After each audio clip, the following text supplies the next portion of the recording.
remember to hydrate when it's not hot outside. You know, you really have it.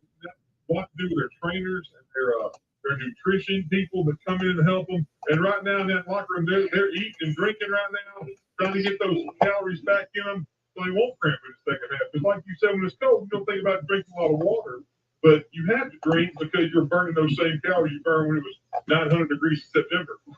That's not exaggerating either. Let's take a look at some of those first half highlights now, and we roll those in the truck and be able to take a look at these. Great pass right. Righty. It is halftime. Halftime for the state championship game. Been on TikTok. Again, that is Coast High School football on TikTok. But it has been the Cooper Crosby show there in that first half. As opening drive, Crosby takes it in for a touchdown, 7-0. And then, as mentioned, Hunter Dawkins mentioned in the live stream last night that the one area for Gulfport is the kickoff returns. And thus, that's what happened when on the score, they kicked it off, and Tupelo ran all the way back inside the 30-yard line. Might have been the 30-yard line, so that they ran it back in and 20-yard line, and they scored. I'm trying to set up the TikTok, so bear with us. It is still halftime. It's still halftime.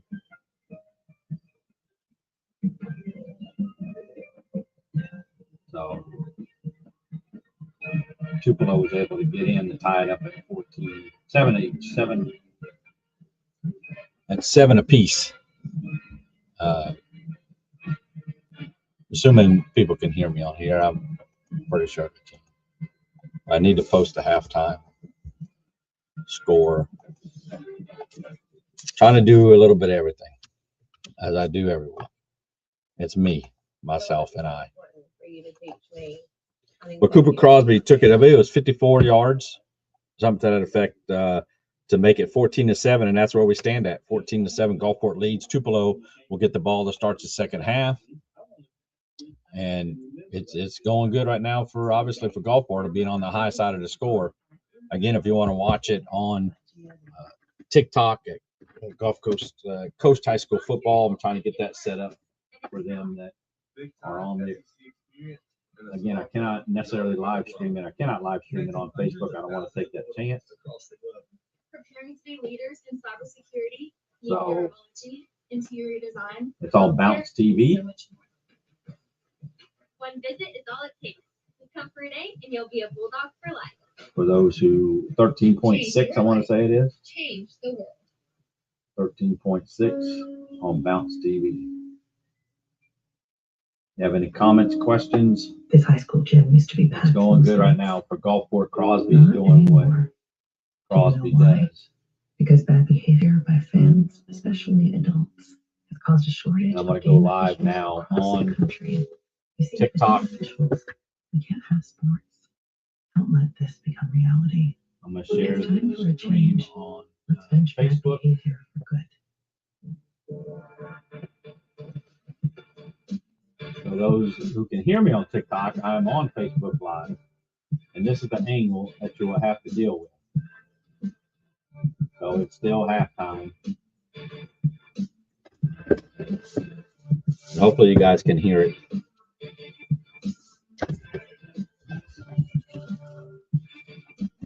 But yes, they're doing pretty good. Their only turnover is the fumble, which if you look at the replay, his elbow forearm was down for Tupelo. But hey, Gulfport will take it. They cashed in on that touchdown on that fumble. Yeah, it's been really great competition between all these teams.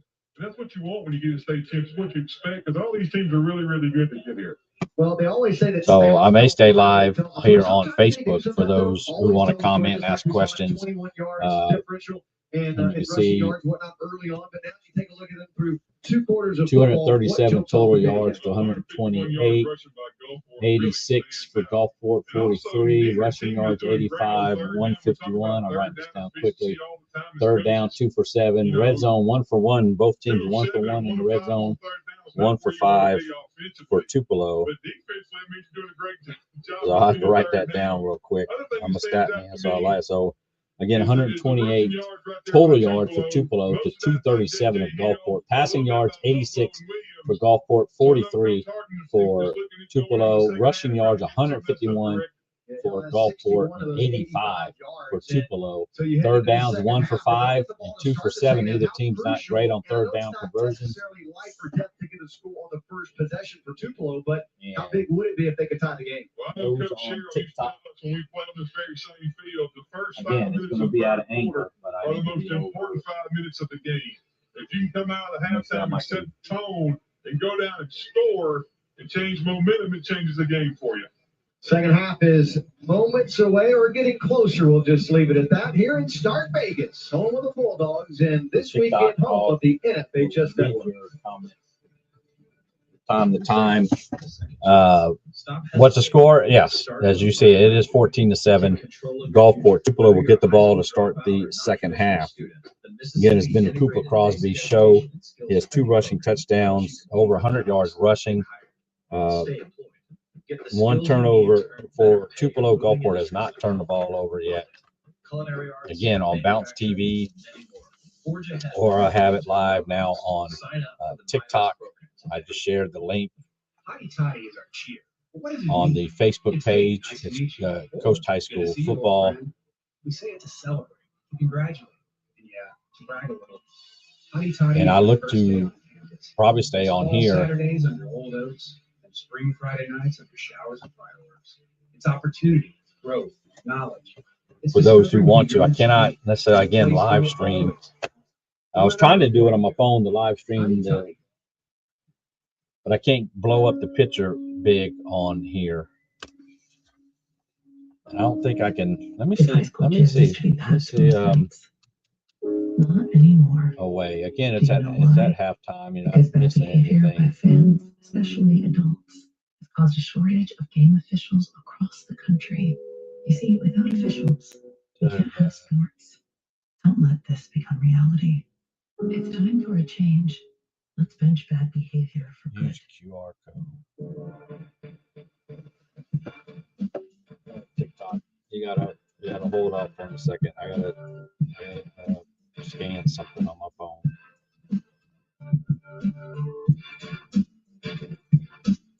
So TikTok, you just gotta.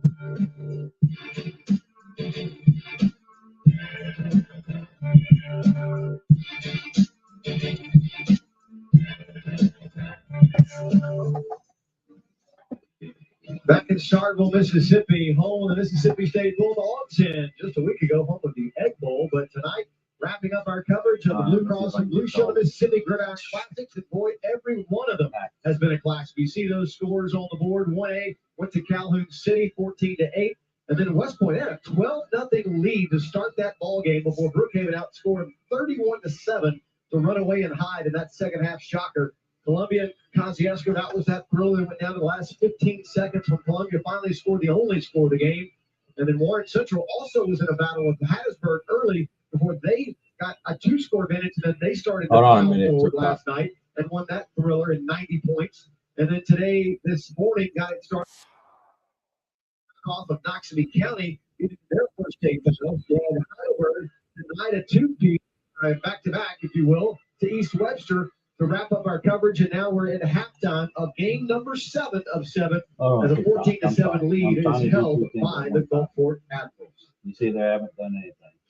Tupelo's back here warming up, getting loose, getting out here a little chilly. I'm gonna tell you, like we talked about before the break, Tupelo coming out here in the second half, getting this football, gonna need to set the tone and try to get down this field and get some points, And be at an angle. get some momentum on their side. Facebook. As you say, too, Gulfport, who is leading this game, still yet to come back out of the locker room. They've got a running clock currently. They'll hit another 3 more minutes in just a few. So we got about 4 minutes until kickoff of the second half. And we'll come your way next here on the NFHS Network.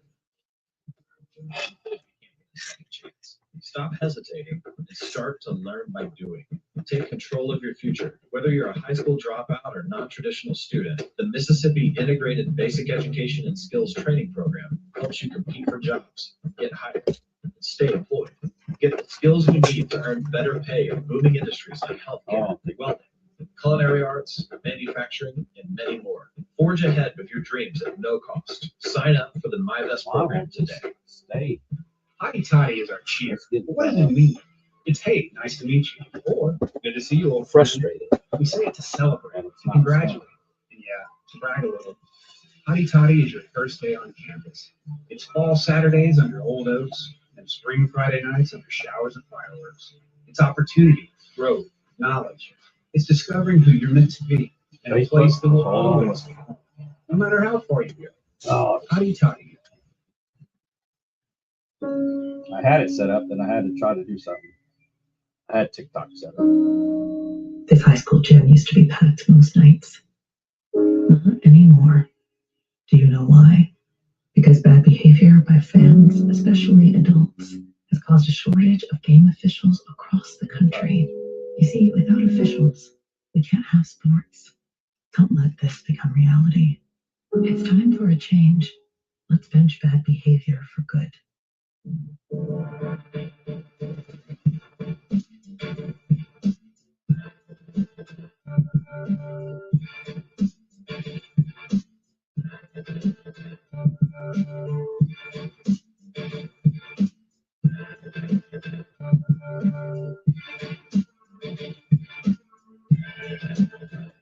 It's aggravating.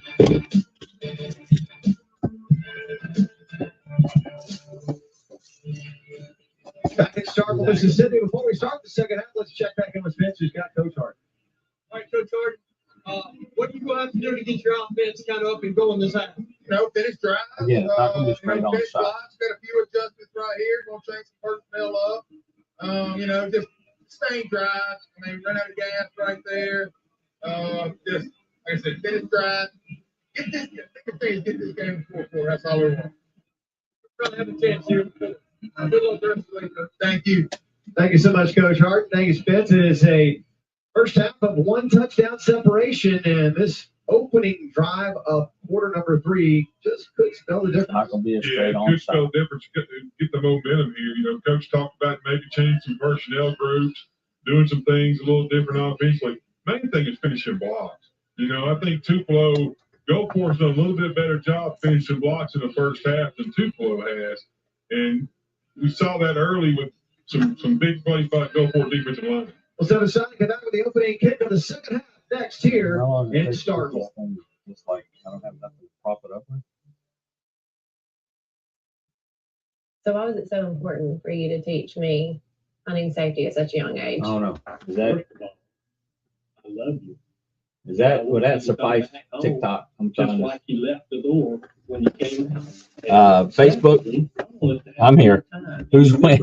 Gulfport went. Yes, I'm trying to. Download your Hunter Safety Card at ndrs.us.gov. There's a volunteer you won't find anywhere else, and it's for life. Big time SEC experience in a small town y'all are gonna love. Connecting hundreds of thousands of Bulldogs across the globe. Preparing to be leaders in cybersecurity, meteorology, interior design, healthcare, and so much more. One visit is all it takes. Just come for a day, and you'll be a Bulldog for life. Change your life. Change the world. Coach Blake Pinnock and the Admirals ready to roll in. This halftime adjustment, there was also made in the penalty line. Exactly. Coach Biggett talked about them not being able to hit some deep shots down the field in the first half. Woodward Gulfport to try to get some play action, deep shots down the field, as well as they're running the football. You think that thing to Crosby, and you'll have somebody running loose in the second half. Well, I may have to The future flip it. Bulldog running backs. Somewhat of a running back tryout tonight, if you will. Well, I know Jeff Levy's probably watching at the house, real happy with what he sees between these two guys. Especially since he's seen the signed papers. Exactly. Those guys are locked in.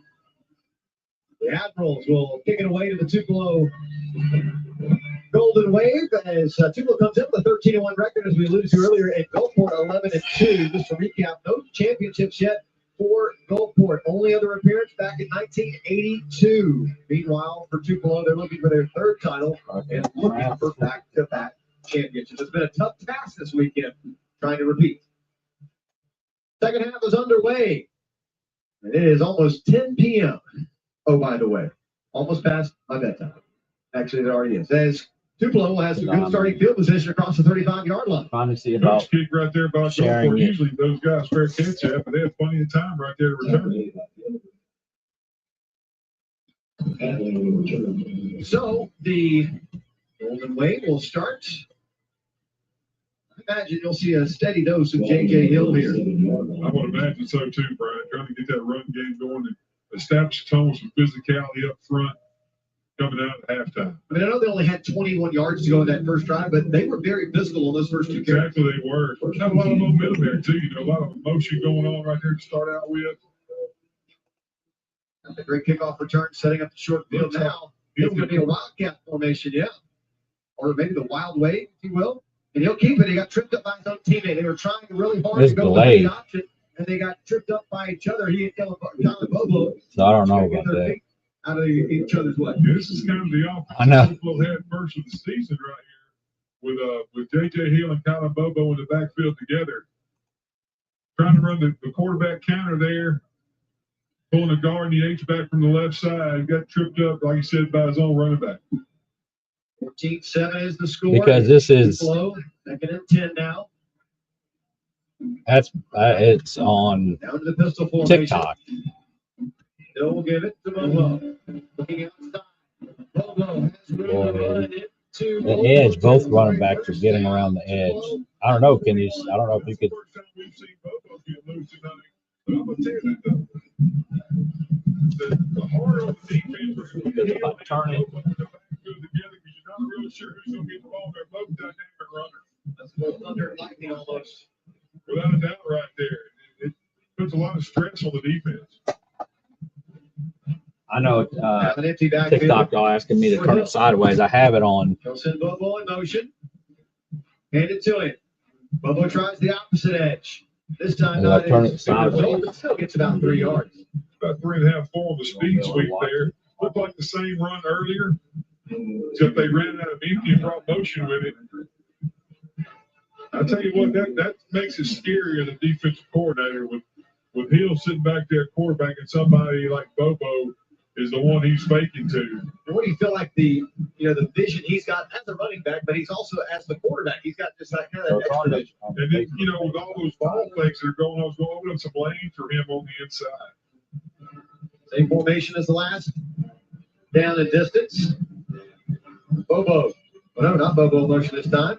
It'll be Hill on the keeper straight ahead. They'll pick up maybe 2 or 3, maybe 4. Yeah, 33-yard line. Yeah, he just kept pushing the pile, Burton, after that ball on the jet sweep.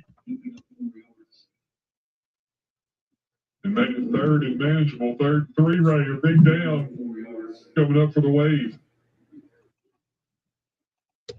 Tupelo hoping they can come out of the locker room with a score to tie up this ball game. It's 2 minutes in. Nearly here in the third. Tupelo has their track of the game. Though. Not Keep it himself and try to evade the tackle. He cannot go for not it. average Quickly. people are just And denied any I know what it is. TikTok. I was actually sharing this on the Facebook page. So of course, if I turn it sideways on Facebook, you can't turn it straight up. It's sideways on Facebook. So I stream it through the phone. This is the great mentality tonight for Gulfport. Without a doubt, right now it's 4th and 5. So you guys get what I'm saying on TikTok on. Try for Tupelo tonight. Bill's going to reset, make sure that's what they want to go with. After getting a look at the defense. Now 4th down and 5 as the play clock's at 5 seconds. Bobo in motion. He'll take the handoff. Bobo tries to get to the edge. And eyes at the 30. Going to depend on the spot. He got the first down yardage. He got right to the 30. That's what he needed. That's a first down right there for Tupelo. What a gutsy run by Bobo. They're doing a good job blocking on the edge right here on the flanks for Tupelo on the jet sweep. And Bobo's getting to show a little bit what he can do right here in the second half. Eighth play of the drive coming up. Or excuse me, seventh play of the drive coming up. One of those all white unis and blue helmets. And the Florida Gators on the other side. Coach Caldwell mentioned earlier. Bobo will hand it again, or take it again from Hill. He'll pick up another 4 yards on first down. Tupelo offensive line is starting to get some movement. Coming off the ball there. Well, that's almost another great play. By Robertson. Robertson again. He swim move that guard to make penetration. Great cut there by Bobo.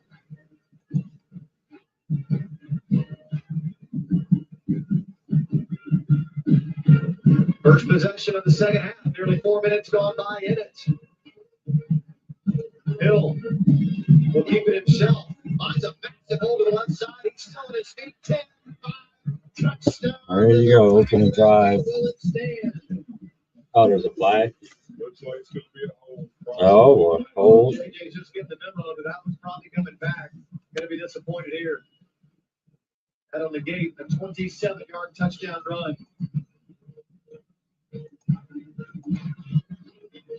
Here's the bad news.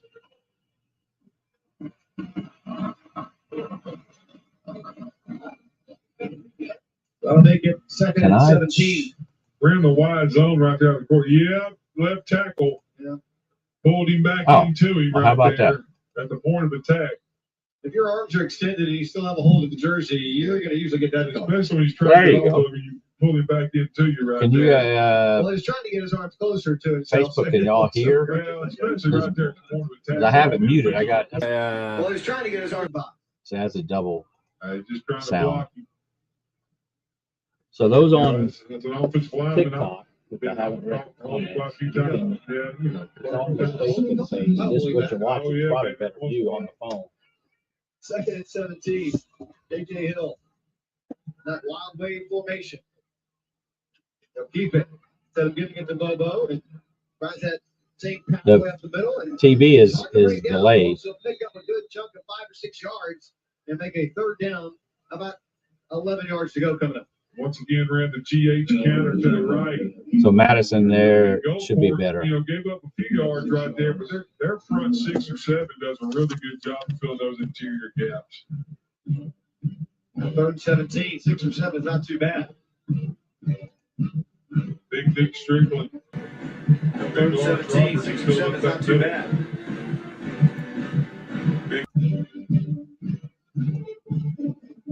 It's 14-7 Gulfport, but you see Tupelo's threatening here. First possession to start the second half. Can you hear, Tracy, the Pistol formation for Hill.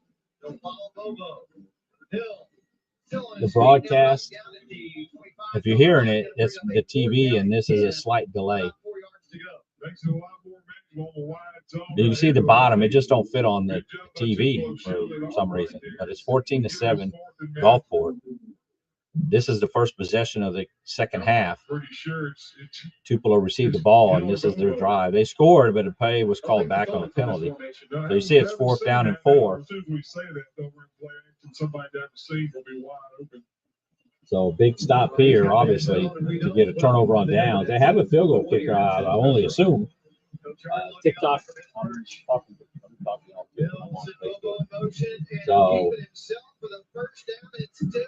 yeah, see, it's delayed because they ran the play. Now you're seeing the play here, and he will get a first down. So big play there by Tupelo on that 4th down. Just pounding his way up. His yards after contact or something else. Just knocking On off defenders. Facebook, can you guys hear their broadcast? 13-yard line means another mid-south ball Or can you hear me? space. I'm assuming you can hear me. They are both perfect 1-for-1 are the two teams in their red zone visits tonight. And Tupelo's eaten up half this quarter already.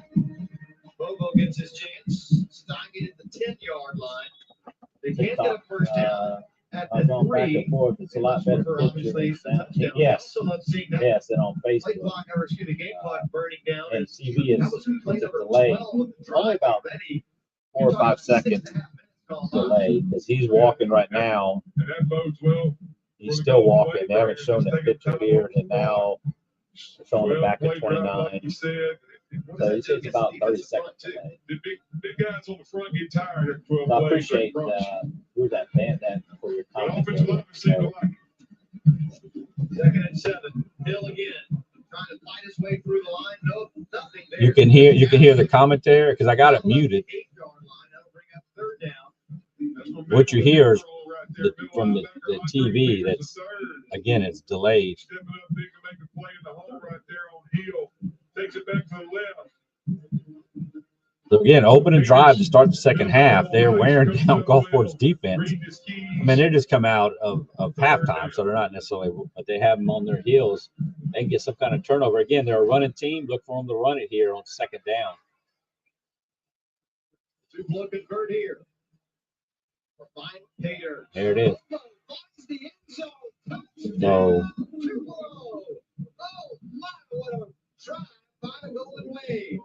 That's what we talked about, having to come out in the second half, the first part of the second extra half. point away from tying the game. Physicality in the run game, and they just make the jet sweep to the left and hand it TikTok, off what y'all to Bobo doing? on the zone to the right. Man, opening drive for Tupelo. Deep in holes to get in the end zone.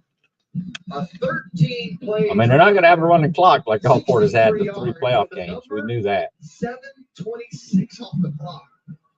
But he just said 7:26 it took him. But anyway, that was impressive.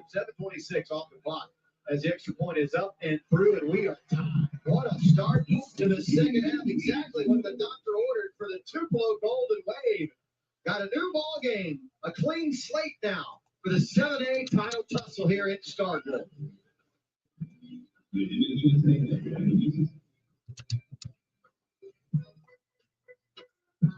So tie game.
Man, what a drive by Tupelo.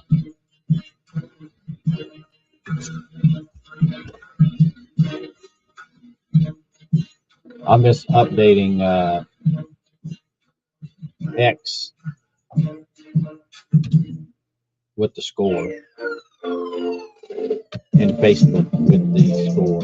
The Blue Cross Blue Shield of Mississippi Gridiron Classic is brought to you by My Best. Move further and faster to a better career and future. Visit skillupmississippi.com. Mississippi State University, taking care of what matters. And by Mississippi Sports Medicine and Orthopedic Center. We're here for you.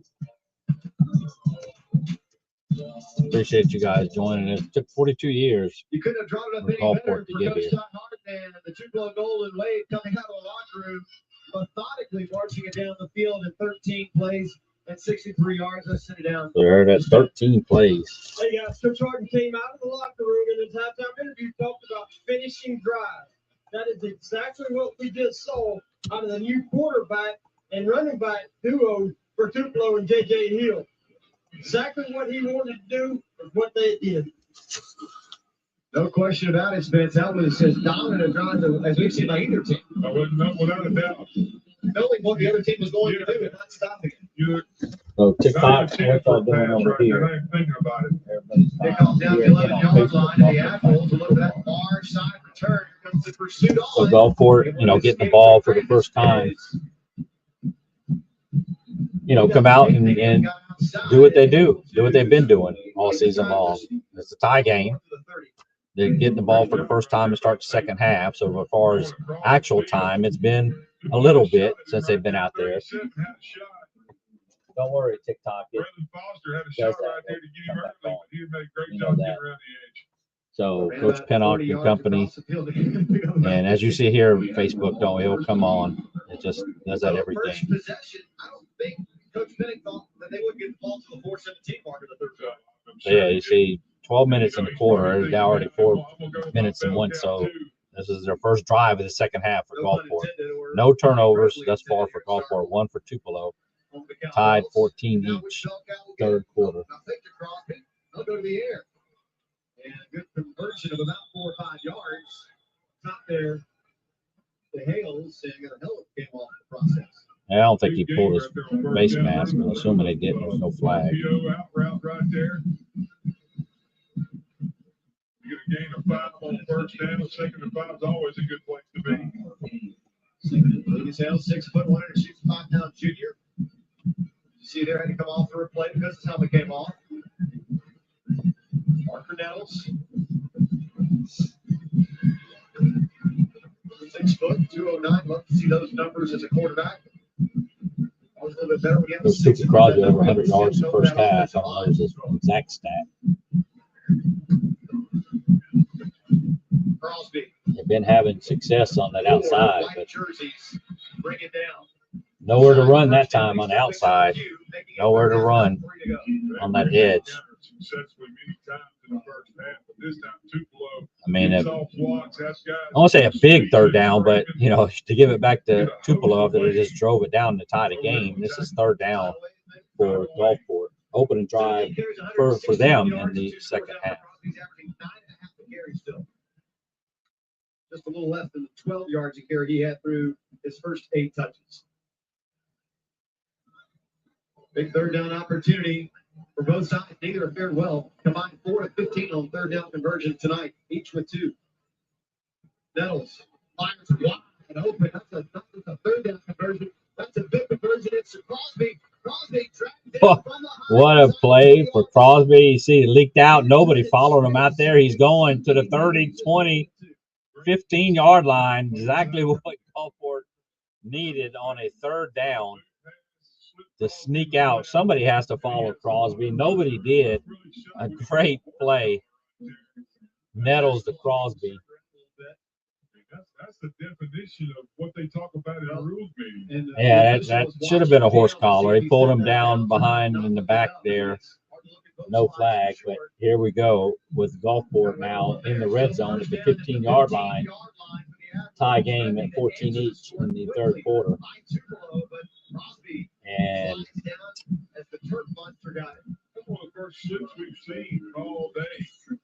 yeah, not great footing there.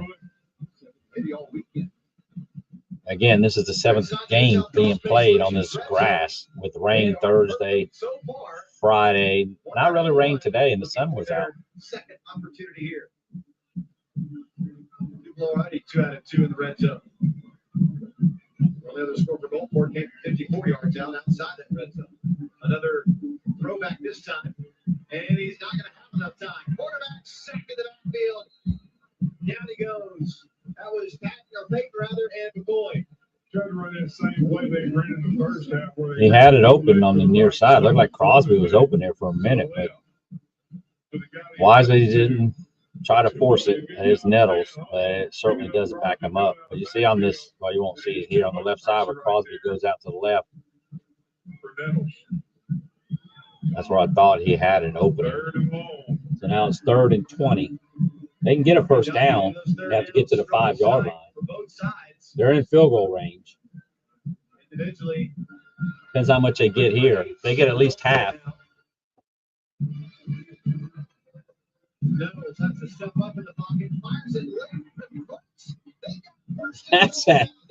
That's pressure for Nettles. He's going to step up in the pocket, keeps his eyes down the field.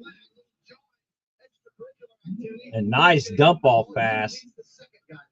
He got pressure, thought he was going to go down. But a first down and goal for Gulfport, their first time getting the ball here in the second half after Tupelo took the second half kickoff, went down for 13 plays, 63 yards for the touchdown to tie it.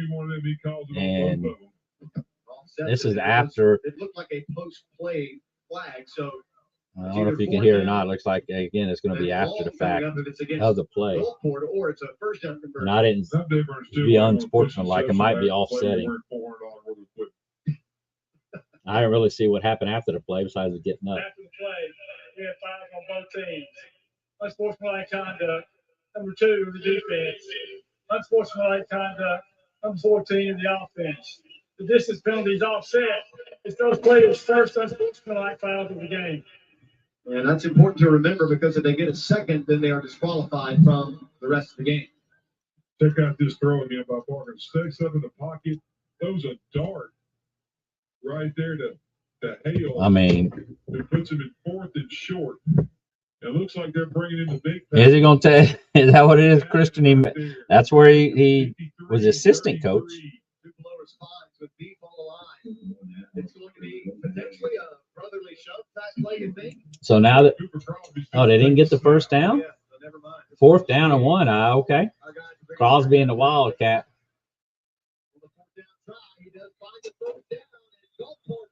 So we'll see here on 4th down. I thought he had the first down, but they marked it, and he's going to push across.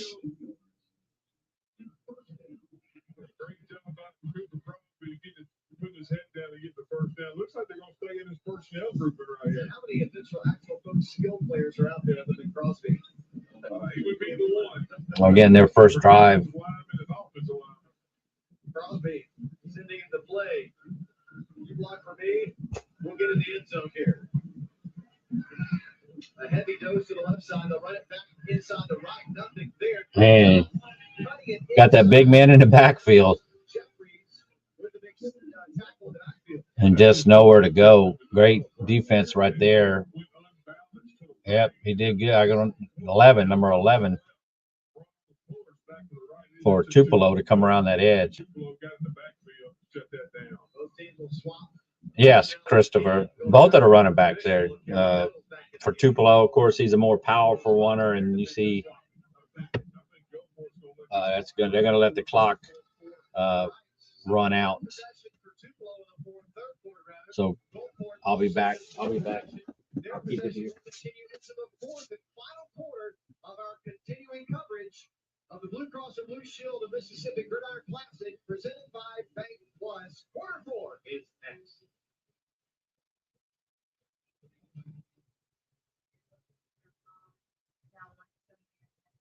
And allow me to kind of be the person I'd always wanted to be. Everyone here kind of has this mindset of seeing the next person succeed. And I think that just creates some of this spirit. And then you find, like, you got some of this. What I need isn't what another student needs, but we all find something here. You don't have to be what people say you did. You don't have to be what people think you are. Like, come to Southern Miss, you can totally reinvent yourself and be who you truly feel like you're meant to be. Oh, my. Oh, no.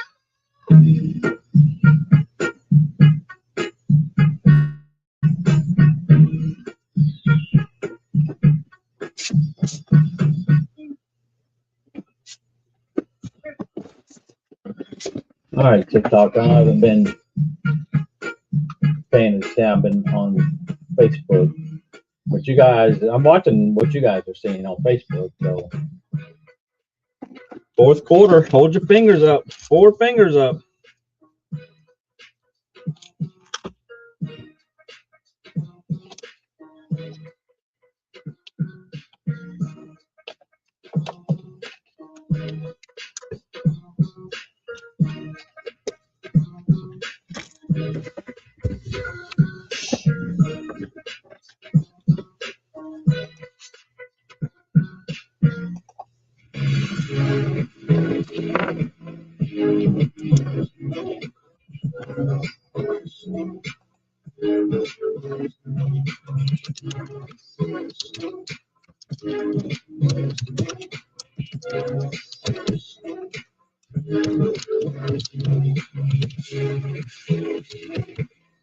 Oh,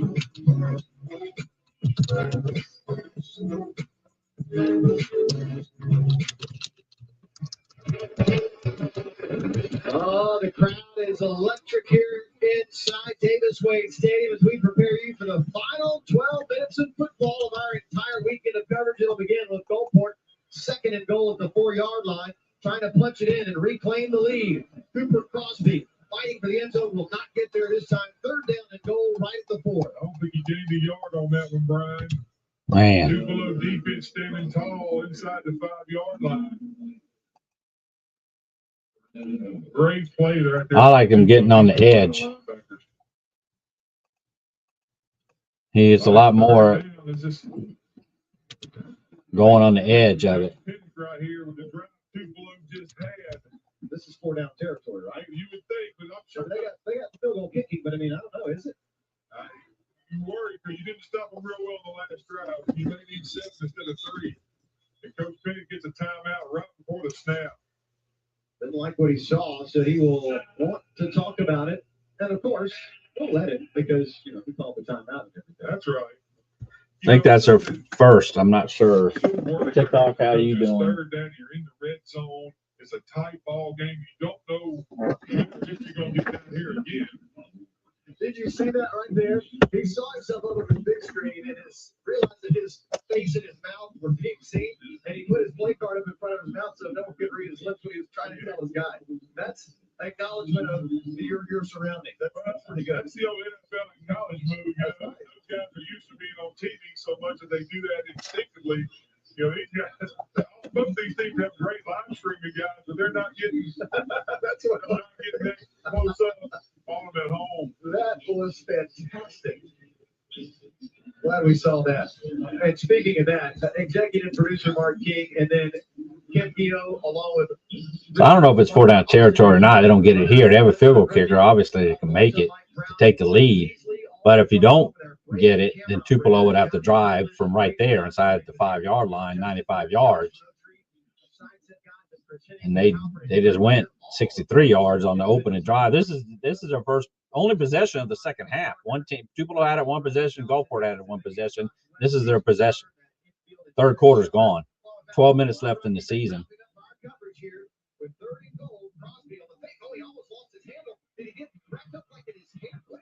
Something happened. Crosby, he was going to pitch it. It looked like he was going to pitch it. The ball got stuck in his gloves. He lost the ball right there. It looked like they were trying to run some Philly special type of operation down there on the goal line. Now you got to kick the field goal. Yeah, the ball would come out of his hand. Man, so they're going to go. Yeah, they're going to go for a field goal. The Admirals, remember, these are college goalposts. About 3 feet shy on each side for Carter Flat, and it's going to be just tucked in wide left. Which means probably on a high school field, that's good, but not here in Starkville and Tupelo with a massive hold. Big stand right there for the wave inside the 5. Man. Had the big play on 3rd down. He just kind of hooked it a little bit. I want to take you back to first down and goal at the 4. Remember, they got that push with the big package, left the package out there and got nothing, and then had to kind of revert back to what they really should. They, obviously, in hindsight, being 2020, maybe it's TikTok, what's happening over here? I think that they've got a first down. So That was a big miss. I mean, it's still a tie ball game. When everybody's lined up over here, you got to pull them all over the goal line. There's not a whole lot of room down there when it the gaps. And when you have to pull Bruce Arians, it's offensive coordinator here. It's still a tie ball game. So, and I forget, like high school football, they won't get it. You know, at the where the ball was at turnover on downs, they get it at the 20. Now they would have if it would have went for the 4th down, but it's a field goal.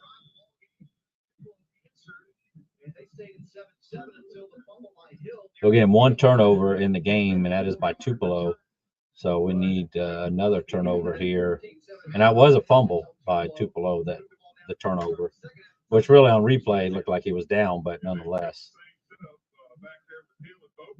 But yes, James Rush, we certainly, Gulfport needs to stand up here. Second possession of the second half for Tupelo. They scored on their first one. Good.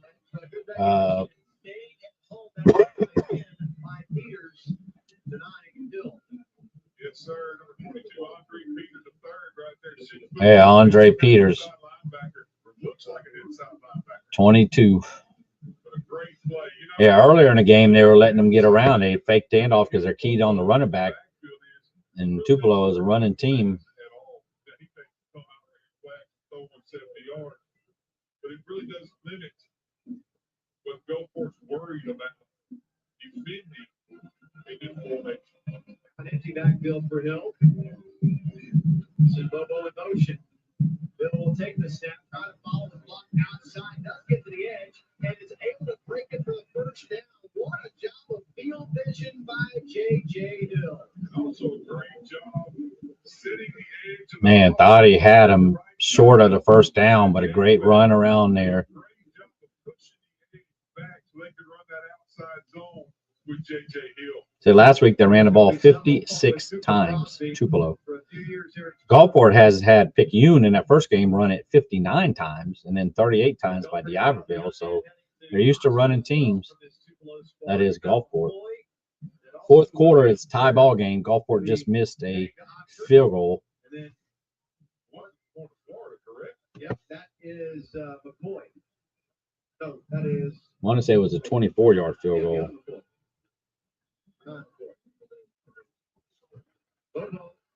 He's in the open field.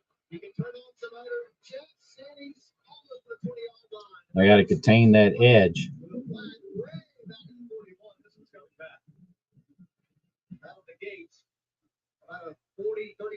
And that is going to come back as there's a penalty. Time-wise, you see what I see on there. I believe I only assume it's 9. But that's just the way thank you for the rose. Who was that? I appreciate that. But it's again, I don't live stream that often. Let me see how y'all doing over here. But Jarvis, I think it's either 8 or 9 minutes left in the game. So you see what I see with the cutoff, and that's just the broadcast. I don't like. I mean, you figure they have better graphics than that. And I don't think it's my TV. But. So there you go. 8-16, 8-1-6 left in the ball game. Again, just the second possession. Gulfport has had it one possession, had it inside first and goal inside the 5-yard line and couldn't punch it in.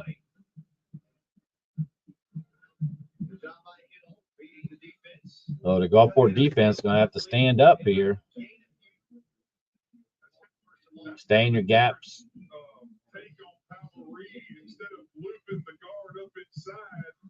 They're not a passing team. They have passed 43 yards. They have passed. They run at 85. That was in the first half. Gulfport had 86 yards passing and 151 yards on the ground. Gulfport has just had the ball one time in the second half. When you run the ball, that clock is a ticking.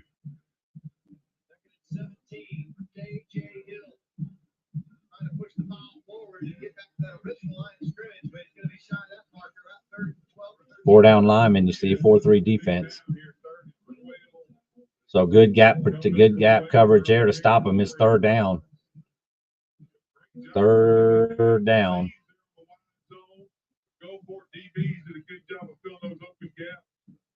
Right there, 28, 22, 28. Yeah, nice stop there. Like I say, filling the gaps up. So third down, I wouldn't nowhere think it's 4-down territory unless it's 4th and 1. So we'll see here. You only think that they were going to, again, run the ball. Tupelo,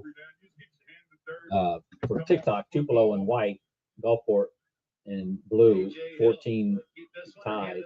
He will hand it off and coming to the near side, trying to cut it back up. There's nowhere to go for Derek, and that will be able to stop Frederick. Yeah, great play right there. Sweep. Frederick there, one of the leaders for Gulfport. So it should be 4th down. And with that hold call, what are they showing? See, the graphic again is not correct. situation here. So it's fourth down. I think it's fourth down and 9. Gulfport's gonna get another chance here.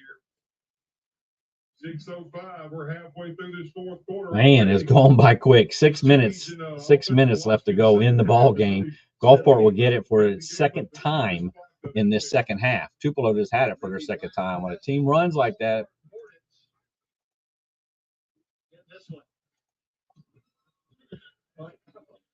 Spinner, almost a knuckleball, but smartly running completely out of bounds and out of the way of that one was Peyton. He's like, I want nothing to do with that ball. Yeah, it's hard to catch. I mean, it's a line drive, let the ball punt. Said the heck with that. I'm getting out of here. I'm not gonna let that ball. I mean, how many more times you're going to get the ball? See what Parker Nettles has in his potential last drive as an Admiral. The way this block has been chewed up, they're going to get the football back. Punch this one in. You know, I know Coach Penix thinking he'd like to take all 5:38 off this clock and go down and score. Yes, that was a great hit. TikTok, how you doing over here? You see, this is their second possession of the second half, Gulfport, and they couldn't score inside the 5-yard line. That tough defense by Tupelo, but you see, it's 5 minutes, just almost 6 minutes left to go in the game. Will start at their own 19-yard line. And of course, Crosby gets the first carry. That's his 23rd totes of the night. He's got almost 60 yards in the ball game. Somebody gave me, I appreciate whatever you did on TikTok. Yeah, I don't go live too often, but I certainly appreciate it. I know it's at an angle on TikTok, but I have to be next to the computer. Shared the ball a lot. Hill still has 21 carries tonight. Wow. 21 carries for Hill, man. That is. Right there, number 6. Devontae Brewer down for Tupelo. We're going to have a post-game show. Yeah, let's go, Adam. Ace, yes. Ace, I bet you're related to Peters, I'm only assuming. He is the man there on Gulfport defense. Their defense has really played good, and they played good tonight. I tell you what. That was not it was an injury timeout. So I know Gulfport has 2 timeouts. I'm keeping track of it because I need to know. Second down.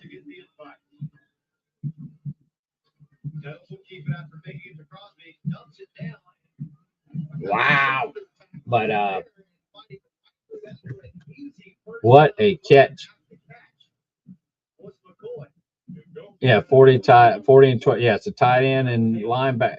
Yes, the linebacker. Yes.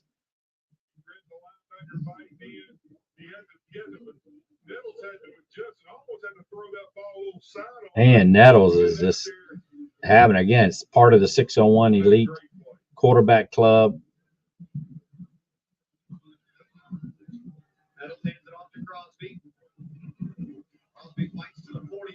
So they're going to feed it to Crosby. Again, over 100 yards that first half.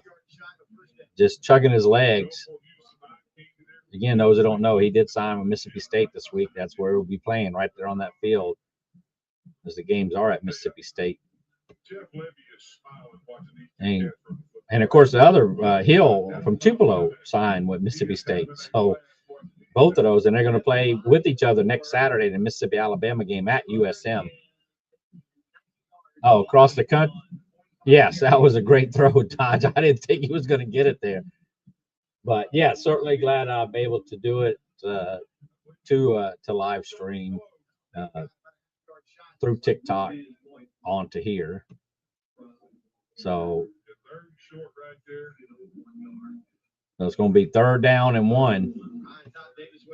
Man, I mean, it started off the opening drive. Gulfport scored. Tupelo come back and scored on the great run back on the kickoff. And then they fumbled. Crosby scored 14-7 at halftime. And a 3rd down and short.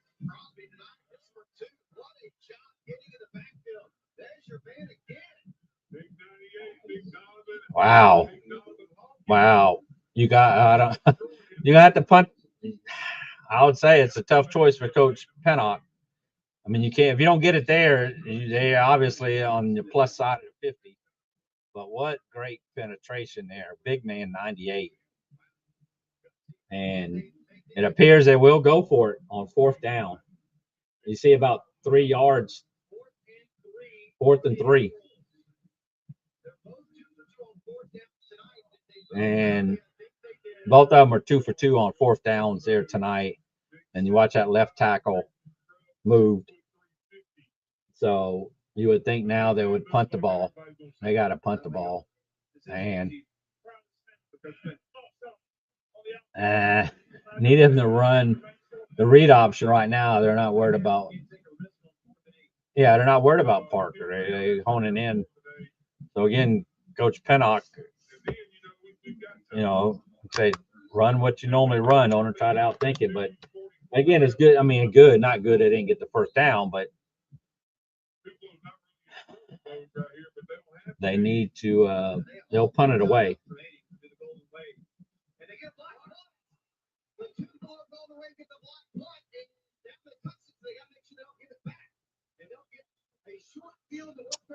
Special teams always plays a factor.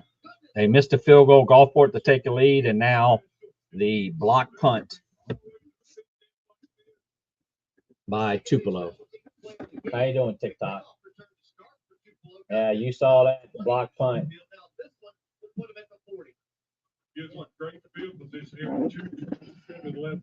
Wow, man!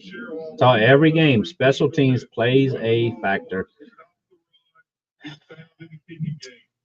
Gulfport defense got to step it up, get a turnover, just one turnover in the game, and that was a fumble by Tupelo. Yes, I'm sorry, 14 up. You can see the graphic. That's just how they have the graphic. Leave it to the people who are doing the show, the graphics on there. Again, it may be my TV. I don't know, but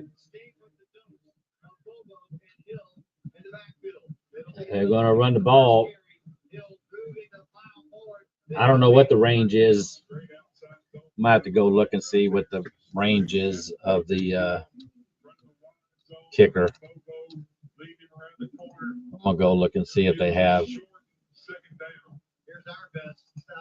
Man. Yeah, I don't like that it seemed like they got away from.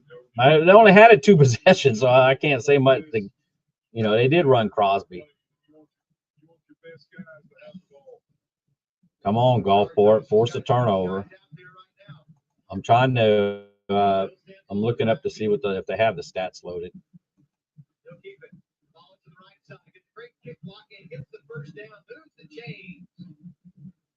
For Tupelo, it looks like they do have the stats, so I'm trying just to see, but they get a 1st down. I mean, the clock is running less than 2 minutes.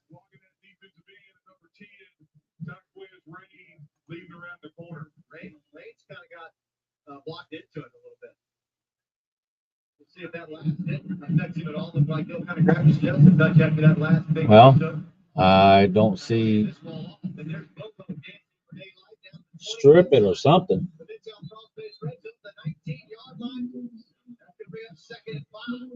Big stop there by DeAndre Williams. That hole looked like it was open enough for Bobo to make a house call. You see the linebacker right there. Tupelo calls timeout. We'll take it as well here on the NFH. So Tupelo call. I don't know how many timeouts they have left. I just started keeping track of it. So.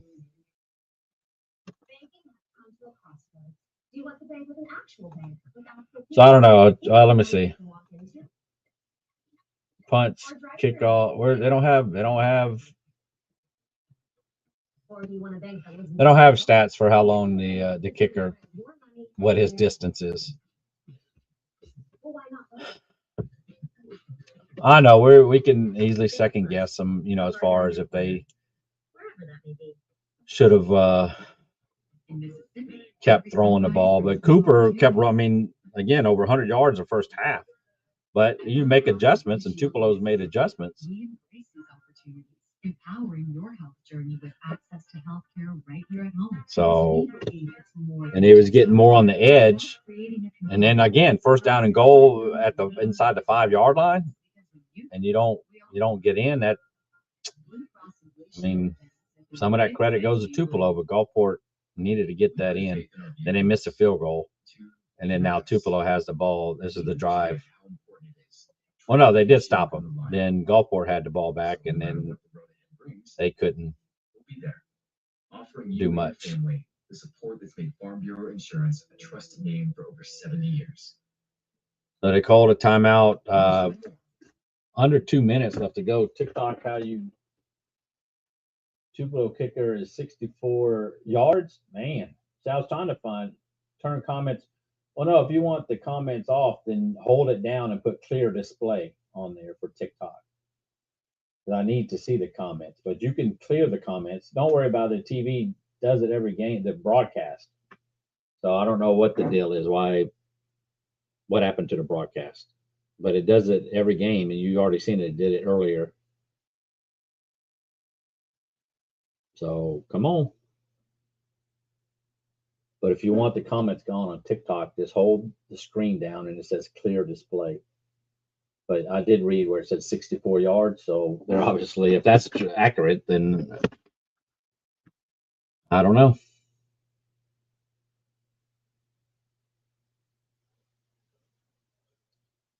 Don't tell me the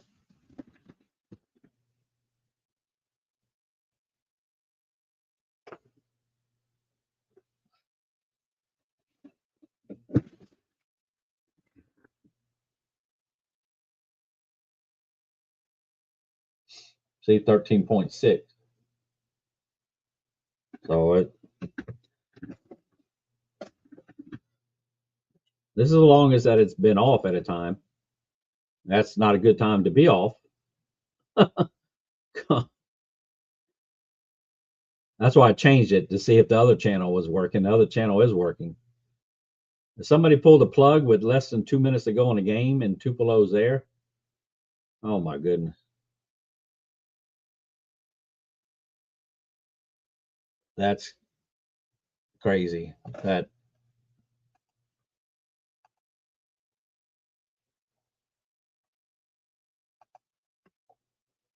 crazy.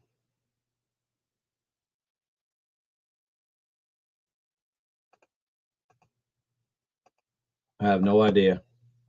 I mean, it's done it every game. It's gone off, but it's come back on within 30 seconds. But you see, when I change the TV, that's 13, and that's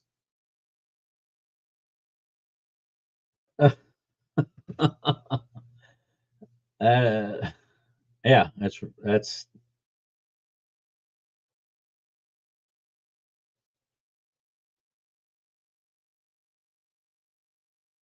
huh.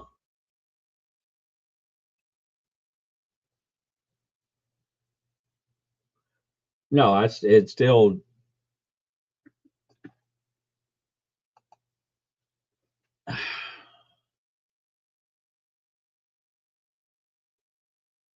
I mean, just watching it as we normally watch it, and it has gone out before throughout the day, but it's only gone out for about 15, 20 seconds.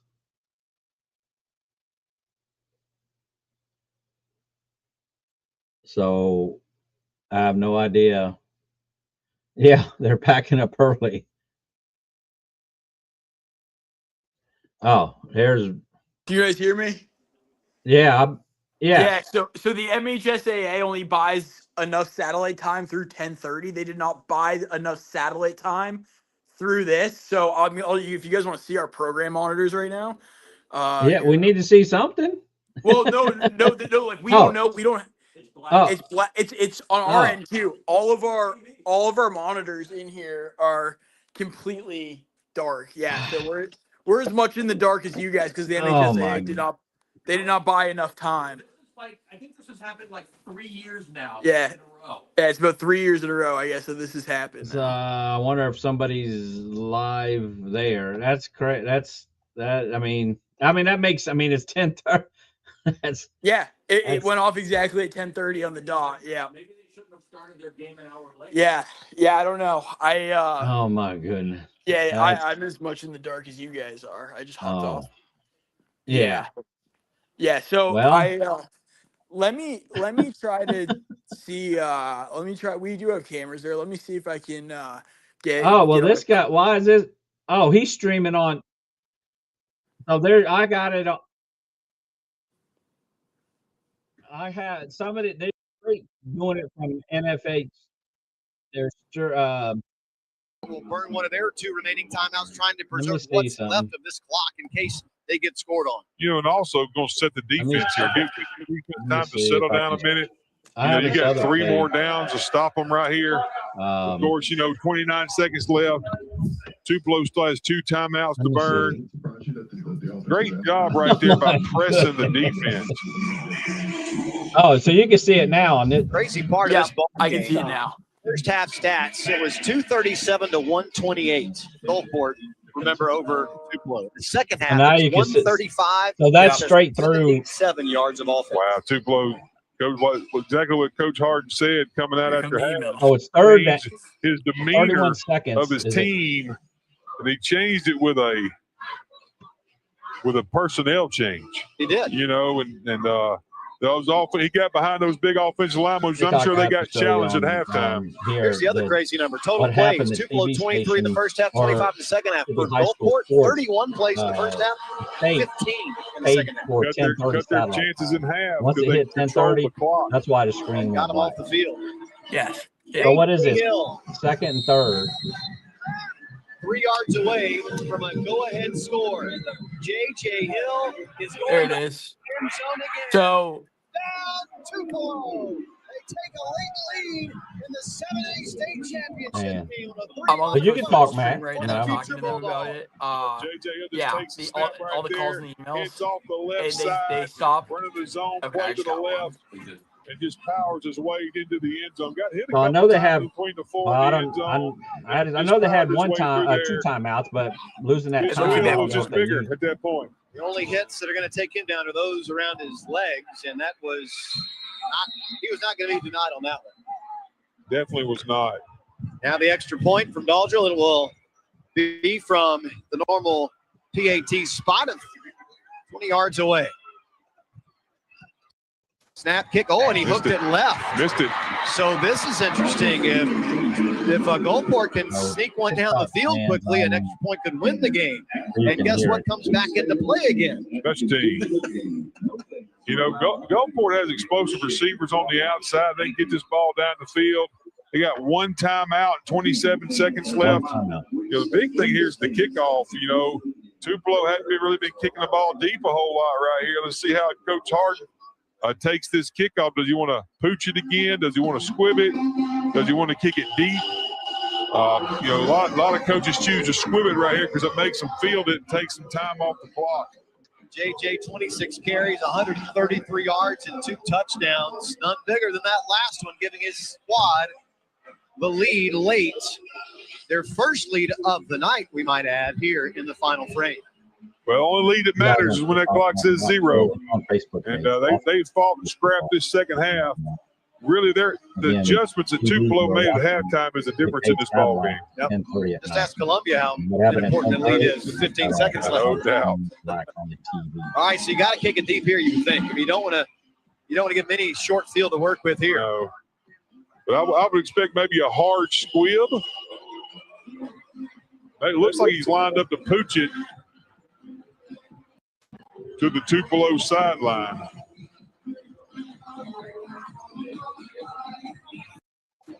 See where he places this one. Just 27 seconds remain. We'll see if Gulfport goes for a fair catch or if they go for a return.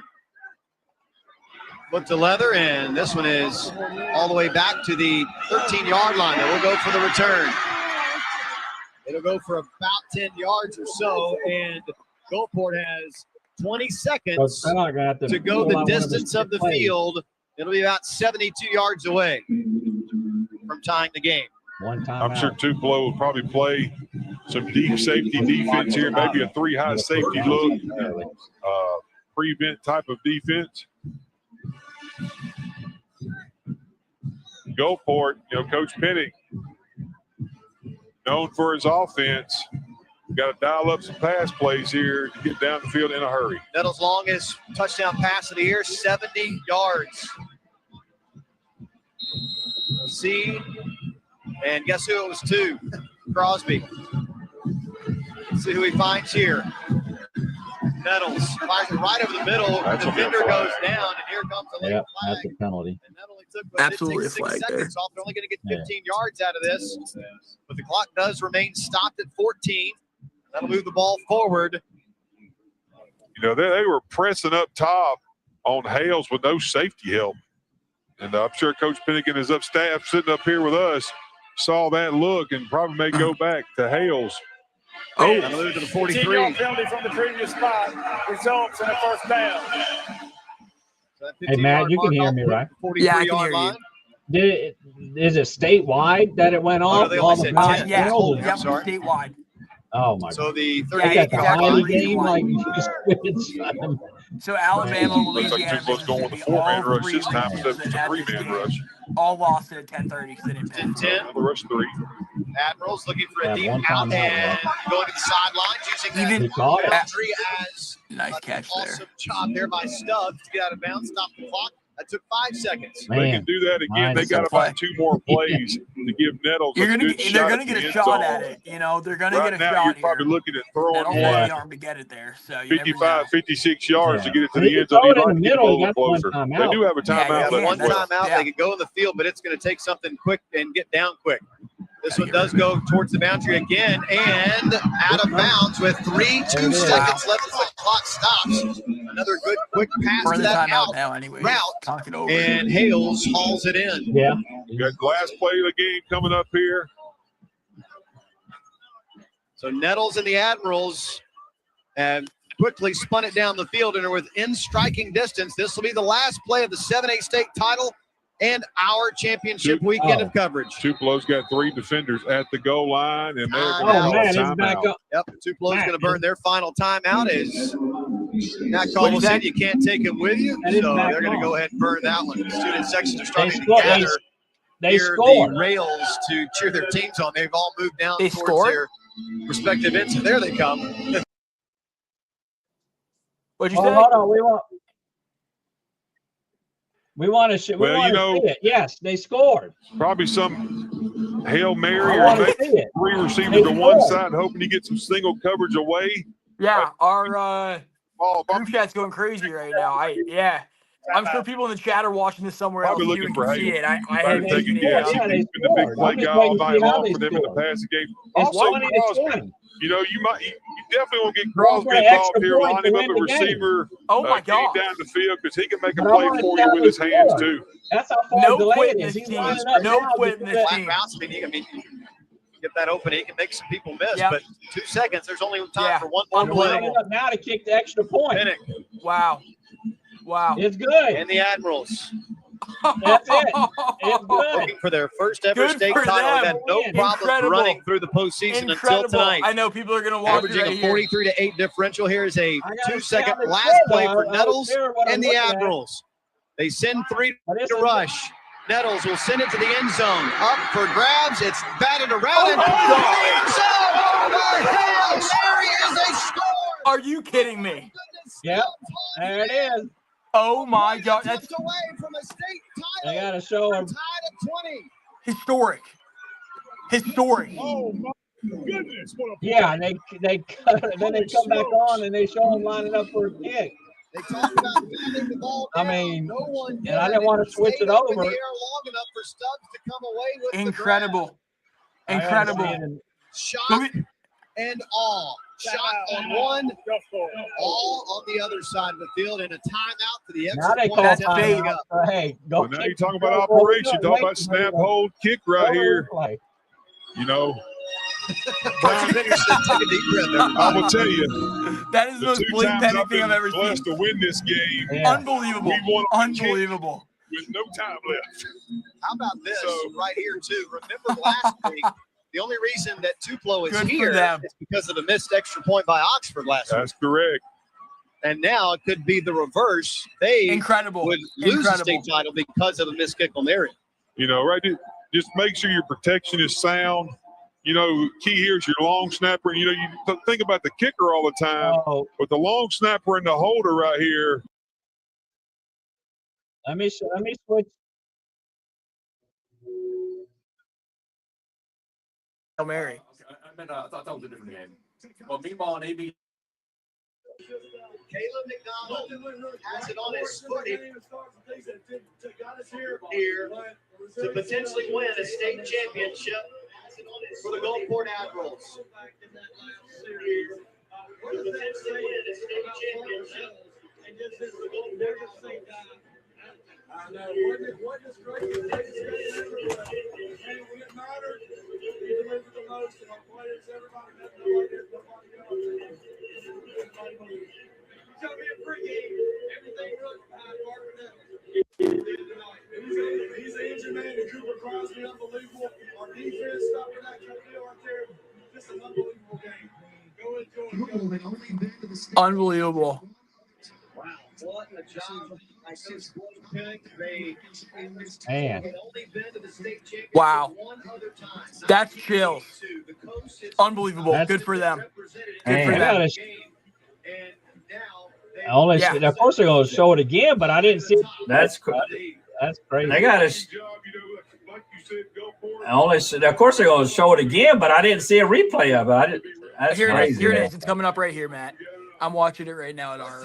Oh yes, I am. Oh my. Now I can hear myself talk. Oh yes, I am. Was that Milan Stubbs?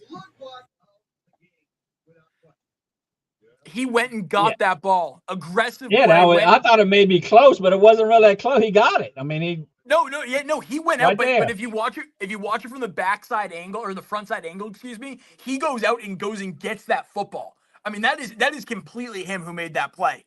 That is about it. That's a Sunday caliber play right there. Going to get that ball. The heads up awareness there. Unbelievable. Unbelievable.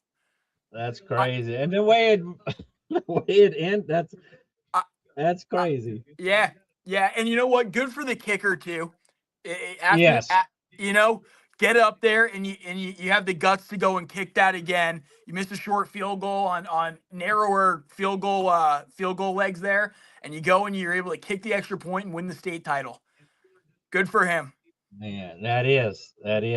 That's crazy and crazy on top of crazy because it went out. Then I see people saying it's back. Or is that it's back on? I look over and it's back on. And yeah, I see. You never I'm sure the MHSAA noticed that it was off, and they're like, "What is going on? How is this possible?" Yeah, but this happens. It's a yearly thing where the last game, and obviously down here on the coast, we rarely have the last game because we don't usually have a team in this point. But at the 7A 6A level, but here we are, and we got it, and it happened this year, and wow. That is crazy. Yeah, normally I'm at the game, so I don't know what the TV does. Me too. Yeah, our cameras are up there right now. Yeah, with this delay.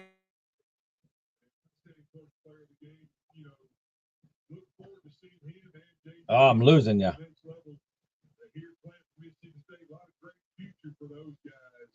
I lose you, Matt. No doubt about it. I mean, you couldn't have said it better. You couldn't have knocked up a better 7A finish. There it is. Oh, there it is. I was getting a call there. Oh. Yeah. Wow. That is crazy. That the way that it happened. Maybe if I can adjust my. But Gulfport gave him too much time. I think there was And that was 7 seconds when they got the ball right around there. that was great. Yeah, unbelievable. Wow. Can you guys? Are you able to see me on the stream right now, Matt? On TV, yeah, that's my. Okay. That what you're seeing is my. Well, I'm moving it around to try to get it square. Yeah. Dang. Wow. Unbelievable. And hold it like this. There, it's fixing to move. It's delayed. I just picked it up so I can kind of get a better shot of it. That goes down, Matt. You've obviously seen a lot of these. I mean, that's got to go down to the single greatest plays. I mean, think about that. Like last year, Poplarville, it came down to that last 2-point conversion attempt, and the kids stepped out. This year, and Poplarville's on the good end of that. This year, Gulfport gets it in true walk-off fashion. Man, and this is that was only their third possession, I think, third or fourth of the game, because Tupelo, took it down to start the second half, and then Gulfport had, and that was the end of the third quarter. And I was getting ready to go on air there, and so I was only kind of half in and out. But when I saw that Gulfport still had the ball and they were in the red zone going for it on that, I think it was that fourth, or going into the fourth quarter, I think they scored. Did they score there, or they got? Well, something happened there where they went deep into that drive, right? It was 6-7 minute drive, and they came up. Oh no, they missed the field goal. Yeah, they missed the field after they were trying a trick play. They were trying to do that. I know. I know. And it was that the flea flicker too, where that edge rusher. I think he's a Florida kid, Florida signee, coming off the edge there and just right in Parker Nettles' grill. Somehow though, they were resilient. They found a way to figure it out and get on the right side of this. I mean, unreal. Now, I think that fake reverse. Did you see that in the first? Yeah. Yeah. So that's 3 trick plays, right? Yeah. So I won the over. You were right. You were right. You got the over on the trick plays. But I didn't like that. I mean, the flea flicker, of course you don't. I mean, the end of the second half, end of the first half, and I mean, I could see that Tupelo was trying to key on. They're going to run the ball, and they do a flea flicker, and luckily nothing came out of it. So I just can't. But yeah, I wish I was obviously there, but I'm glad I'm able to live stream it for the people that are watching. Our people are up there right now. I'm sure I'm gonna try to get that the close up video of it for you guys, and I'll try to pop it on Twitter here. Yeah. Okay. I can't believe they did that. I mean, that's shocking. And it's I mean, I'm just not happy that I missed the what happened right there when they were throwing it in live.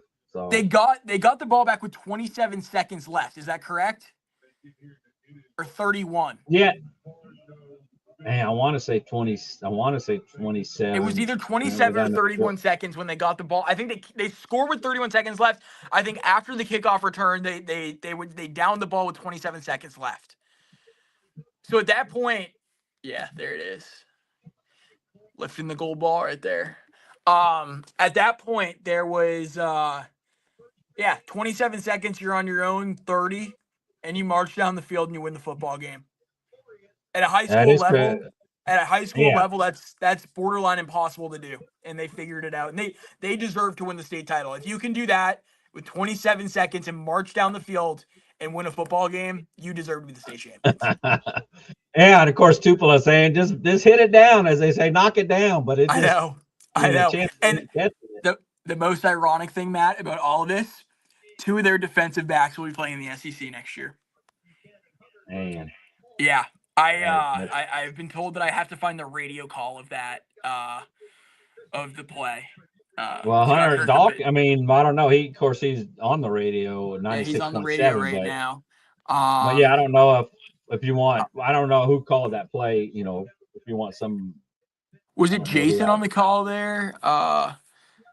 Here, let me see if I can try to find it for you guys here. Man, 21-20. And actually, that's a score they won last week. Yeah, and it's because Oxford missed the extra point in that game, and now this week, the other time around, Tupelo missed that extra point, and I hopped on the stream right when that happened. I was like, "Uh-oh." I mean, is that? Yeah, I'm glad you did, because I'm sitting there waiting and waiting. That shifts momentum right there. Like, I mean, when you miss an extra point like that, that's like, all right, maybe we still have a chance here. We're not dead. I wonder how much of a factor that played mentally there. Yeah. Wow. So, good for them. Incredible. TikTok people come to Facebook. I'm going to sign off a TikTok with Gulf Coast High School football on Facebook. Thank you guys. Stats out. So yeah, I was on TikTok. Yeah. And I made 2 cents. All right. Nice. I'm not looking to make money. I'm just profitable on the night, Matt. There you go. In fact, I gotta to do off of that. So I mean, I was hesitant to live stream in the first place. I mean, thank goodness that you did, because people probably across the state were looking for that stream once it went out, and they all flocked over to here, I'm sure. Oh yeah, I got over 800 right now. Yeah, awesome. I mean, on here. yeah, what they just witnessed, or what they're probably reading or waiting to witness. I'm sure there's people in the chat who haven't seen it yet. I mean, unbelievable. Yeah, 21 there. What was going back to his name? Mylan Stubbs. He's a junior, so he'll be back next year. Unbelievable play. Unbelievable play. I mean, that was such. I mean, that was a call. That was a Saturday. It was a Sunday type play. You go out there, that ball's going around, and you have the wherewithal and the mindset to go be aggressive after that thing, dive right after it, and catch it. I mean, just a remarkable play. It is, in that fashion like that. That is. Yeah, I mean that ball was bouncing around there for a second, and he went out and hawked it. And I can't believe those kids, those DBs for Tupelo. I mean, I got to go back and look at it again, but those, like I said, those are two SEC defensive backs for Tupelo that know more than anything just knock the football down in your state champs, and they didn't. Yeah, there's. Let me see. There. Well, this is Blake. Let me see if I can. Oh, let me see. Go back. Where's my stream? Let me share stream, golf. All right, share. Yeah. Our digital guy Michael just let me know that it's up on the WLX website right now. Wow, unbelievable. All right, there it is. Oh, that's the backside. That's the backside view of it. Oh, you're looking at my. Yeah, I'm fixing. This is Blake Levine. Blake Levine. Yeah, that.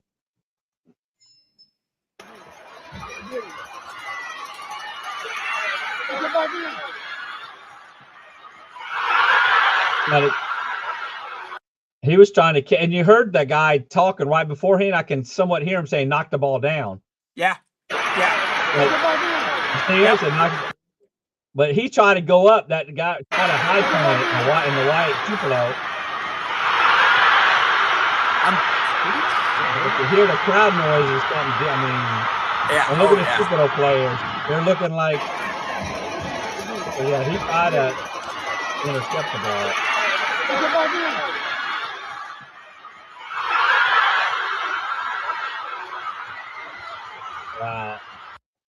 Wow. Let me look. That kid Iverson McCoy, I think he's the one who had that big return. I think he is. He is committed. Let me just make sure that this is correct. I don't want to say anything yeah, he's an Ole Miss. He's an Ole Miss signee. That kid who went up and tried to hawk the football down. He's an Ole Miss kid. He got up there. He was. I mean, if you go back to that play, he was the highest one who jumped there. On that play, he out-jumped everybody there, and it looked like he just couldn't reach his arm over. He and I'll try. I guess I don't know what play we can call it. The play, or call it a nickname or something to play, but yeah, he can.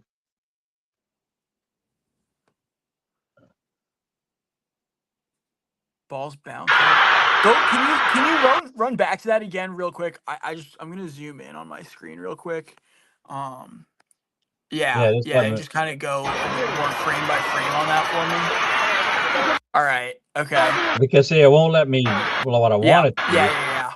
Okay. So there is. Whoever's in those orange gloves there, I don't know if that's a Gulfport player or a Tupelo player who has that. They have white arm sleeves on, which makes me think that it's a Tupelo player, which at that point, why are you not swatting that football down? All right. Yeah. So play it real quick. All right. And so now it's out. So is that 3 Tupelo players who are all combined that's there? All right. And this like one Gulfport guy, and then they're there. They all went up for it. The ball's in the air. And that ball's dropping fast. That ball was dropping very fast, and we'll make sure to get you guys that backside angle of it. But Mylan Stubbs goes over. Is it Stubbs? It's Stubbs, right? Yeah, Mylan Stubbs goes over and just snatches it. Yep. Look at all those guy right there. All those blue helmets. Yeah, they all have. Instead of trying to catch it, if you just knock it down, it's not going. But and sure enough, on the outside,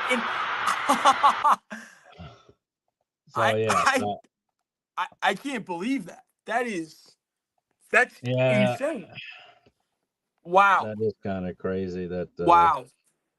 Yeah, I mean, like I said, that defense for Tupelo there, they've got 3 SEC signees, 2 in the defensive backfield, and Gulfport found a way. Man. I mean, that's fate right there. That's unbelievable. Unbelievable.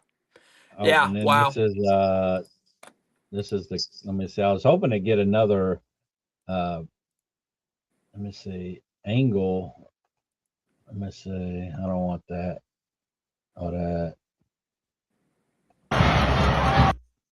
Oh, what happened to it? This is the extra point to win it. Sure. Walks it off. Of course they walk, yeah. Wow. But yeah, that's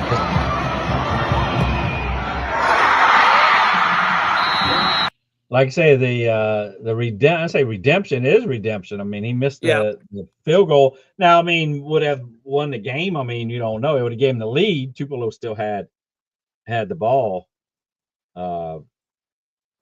So yeah, I was trying to see what other highlights that I could find on there, but yeah, what I mean, like I say, of course, people are commenting as they should on there, but yeah, I'm glad you jumped on because I would have been sitting there until somebody, hey, let me go find this other place, and they're showing it. It was straight from NFHS, so that's why it was on. But I mean, statewide, man. Statewide, no one had it, and region-wide, no one had it. This has been a problem. I don't know when they're gonna change this. I mean, it's been a problem. Like, even if we wanted to, like, if we do not have access to the feed here, right? Because we're the parent or we're the sister station that is providing it. But when the feed, like, it's essentially like their cameras just go black. Not actually, but it's like if you're playing a game or something and your time is up on the allotted game, and the game just shuts down no matter where you're at. It's the same type thing that just happened there. And yeah, I'm just as frustrated as everybody else about that because that's atrocious. I mean, every year this continues to happen there. And seemingly every year these games continue to come down to the wire. And all of a sudden these games, you want to know what's going on, and the broadcast window just turns off. That's great. And of course he won MVP. That is Cooper Crosby. Cooper Crosby, so he did win, and rightfully so. He had 160 yards in the first half. They had 151 yards total rushing. Assuming if he rushed all of it, then it would have been 100. But I wrote down the first half stats. It was 151 rushing and 86 passing for Gulfport. Okay. So I don't know if he ran the ball. If he got all that, then it was 151. Okay, I think he had 160 total in the first half, if I read that correctly. I think Scott Watkins was keeping track of that. I mean, yeah, that 54-yard rushing touchdown that he had, Matt. I mean, that was a special carry. That outside. I mean, listen, if that block punt never happens and this game ends up 14-7 or whatever, or they go down and they make that field goal of 17-14 or something, that's the play that we're talking about. That run by Crosby was special. And I have to wonder too, right? And I was, like I said, I was about to go out on set, so I was kind of in and out of it at this point. But I did notice that Blake Pennick kept them in the locker room about as long as you possibly could. Tupelo was out there for a good 3 or 4 minutes just getting loose, and Pennick had them still inside that locker room. Man, I don't know what he could I didn't notice that. Yeah. So, I mean, and I don't know if that's normal. Like, I don't stick around at half times often. So maybe that's normal, but it seemed abnormal to me. It seemed really out of the blue that you would keep your team in there for that long when you get the 5 minutes to get loose. And it kind of showed a little bit too. Like, neither team really came out in the third quarter, and they just had long, lengthy drives. They were okay, just winding the clock down and one possession each in that third quarter, and really sped up the game. I mean, that third quarter lasted a total 23 minutes, I think, something crazy. Yeah, they really shortened the game there, and honestly, for Tupelo, it worked out. That was the best thing that could have happened for Tupelo. Having the game, shortening the game like that. If you were the team trailing at halftime like they were, that's exactly what you want. You're in a 1-score game, then in the fourth quarter, everything changes at that point. The entire mindset of the game shifts. So, but yeah, Gulfport found a way in the end. I can't believe we're saying that after how that game just unfolded. Yes, and indeed. I'm trying to, let me see. Stop the video. Why is it? Okay. This is another one that, let me see. Do I have it on? Brandon Shields here. What about Brandon? Here, I've got it up on my computer right now. Here, let me turn the volume down. He had all the time in the world too. And what? Okay. So this is Boz. Okay. This is the first time I'm watching it, but I know at the end you can't. He shakes the camera. Yeah. But this is the other. There's what kind of hiring him to do WLOX? Yeah. Yeah. He's a good cameraman. Yeah. But he likes anyway, the moment a lot too. let me see. But again, I don't know if I can flip my camera here. I don't know if you've seen Brandon Shields's. Brandon Shields is a very clean video of it. Here, let's see it. Let me see. Yeah, I can go to Brandon. Let me bring him up. Brandon has a full sideways video of it. I'm rewatching it right now on my big screen. Oh, here it is. Oh, no, that's the stop it. That's the stop that thing. I mean, that play is I can't believe he made that play. Okay. I still can't believe he made that play. Here it is. Yeah. Let me see. Is that? I'm just seeing if it's sharing on my screen. Okay. When I go to this page, I can't see what you guys are seeing right now. So here it is. So you can see it on there, Matt, because I'm on the video. Okay. Let me play I can see it.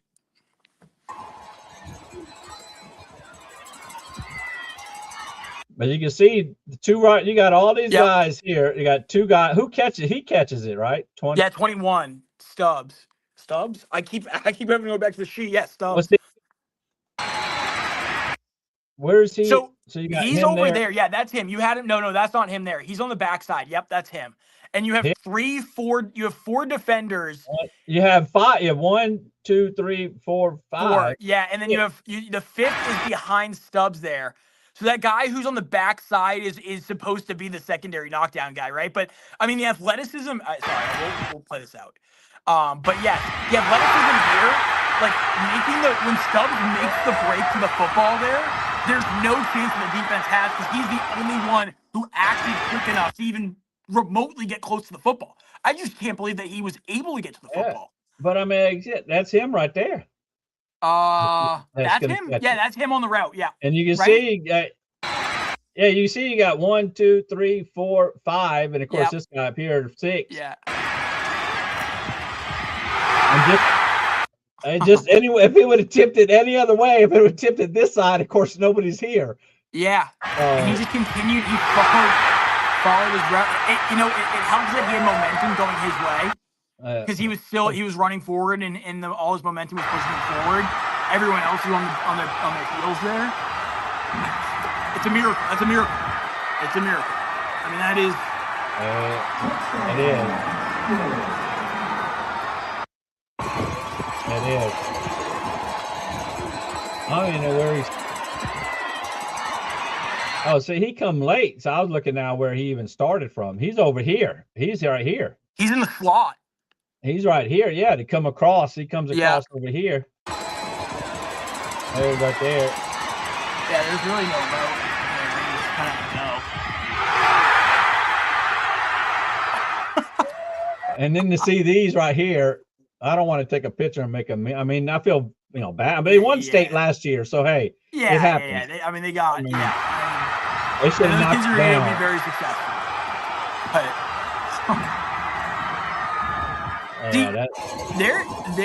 I mean, I think the officials were just as shocked as everybody else, and I'll tell you why. I mean, the official puts his hands up, right?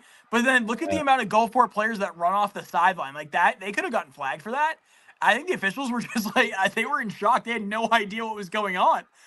Yeah. I mean, for the time ran out, and they just, of course, you play the untimed down as the point after try, and Wow. I mean, just the pure joy for Gulfport. It is. I mean, yeah. I mean, it's unbelievable. Like, everyone is looking for somebody to hug. And the game's not even over at that point. It's just, yeah. Yeah, because Brandon, which I have to share that. What happened to Brandon? Of course, then he has the field goal, which, I mean, we don't necessarily have to watch the field goal. No, yeah, the PAT is field goal. The PAT. So, but you yeah, exercise the 1982 one-score demons, and that's how you do it. That's how you do it, right? I mean, I mean, can be nothing but happy for them. And when you win like that, I'll tell you, Blake Pennick, I mean, he's always preached about how difficult it is to get to that point, and how even more difficult it is to win that game once you get to that point. And I think it'll make those kids coming back, I think they're going to want to dominate in that situation if they can get there again next year. And not already, I don't want to look at already ahead to next year, but that's the way these kids think. Well, here's you can see the logo, pristine, man. They're perfect. You know, let me see. I haven't watched this, but obviously, let me see. Make sure the volume is down. I like the crowd noise, but let me turn it down a little bit. Yeah. Oh, he has music on there. He may slow it down. He will at one point, but I don't.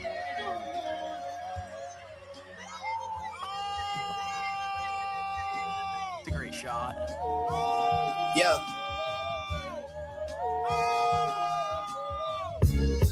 See the crib and ask who did I steal from? Price tags on making the world feel some. Wow. They don't have enough to satisfy. I don't know if I can play them. Yeah. Wow. But again, I want to. He'll have a video, or somebody will have it that will slow it down, because just to look at. Yeah, the second I get the video sent to me, I'll slow it down, because our camera angle should be the same. I don't know if that's what his job. Well, of course we can't talk to Coach Penn, but you see him; he's the one who's going to catch it. So what's he? He's not looking. Is he? Is that? I wonder if that's what he's. I say trained. You're the cleanup. So when you are the secondary or the third, you're the third receiver down there. Your job is to clean up. At every level of football, that's what they teach, is to get the deflection. So he's there. The idea, look at him look up, right? The idea is for him to be there to clean up a deflected pass. Now, the reason why he's standing in front is because most of the time when the ball is deflected, it's deflected straight down. So he's there to try to get that. But when it's deflected to the side, if you play it there. But like I say, he's in the middle, and then looks like he's not necessarily going forward.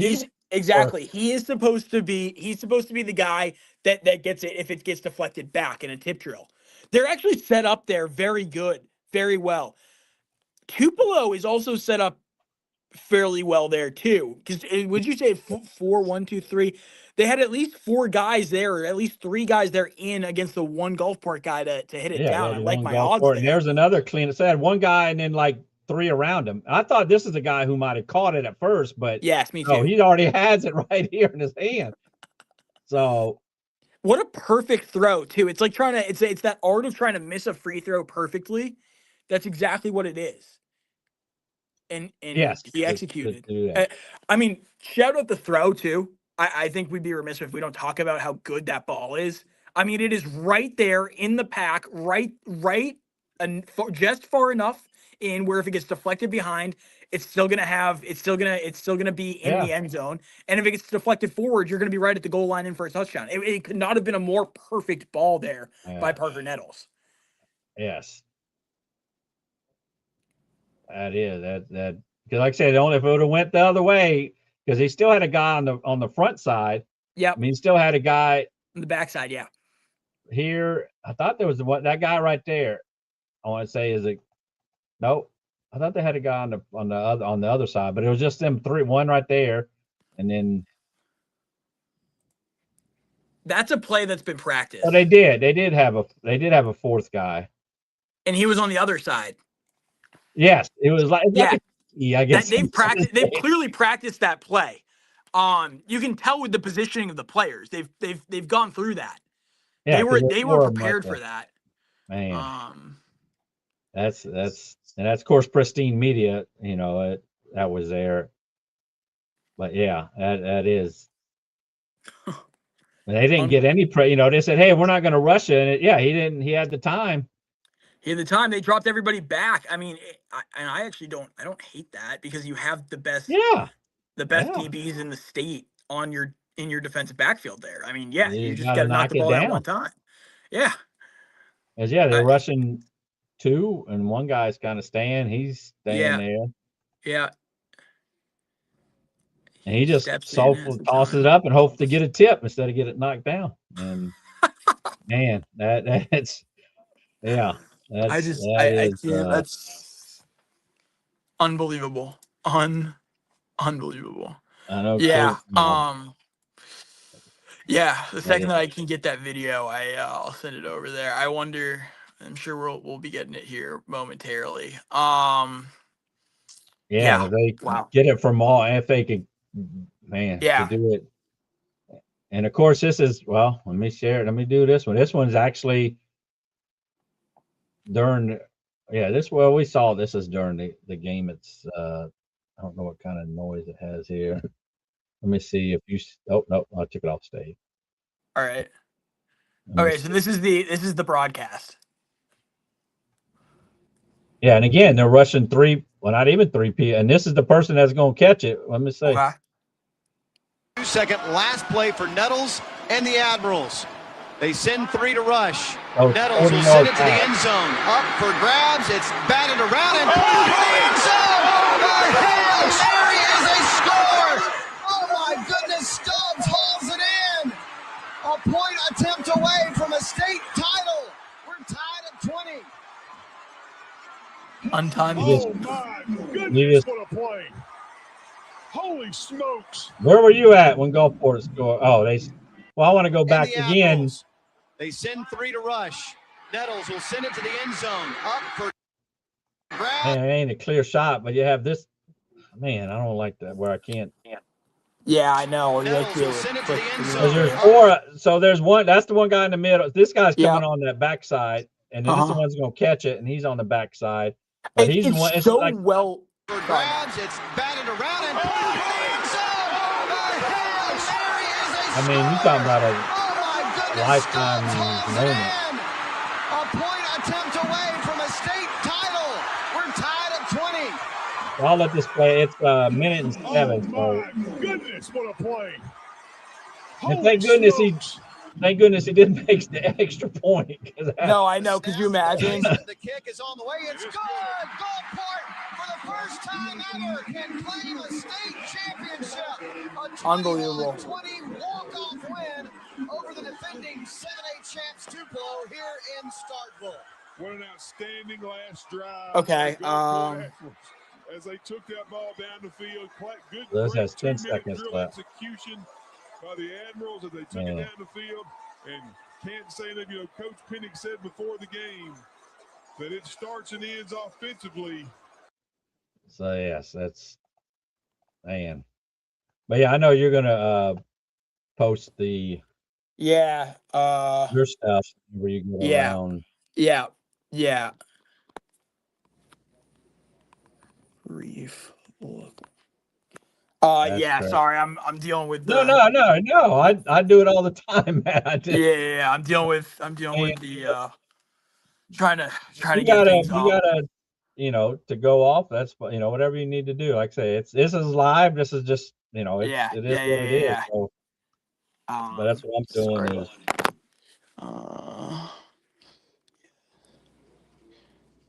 Because I'm doing all the cross social media. So again, the fans are, we got over 800 right now on here. Good. I mean, yeah. And what just happened there? I don't know. When's the last time you saw something like that?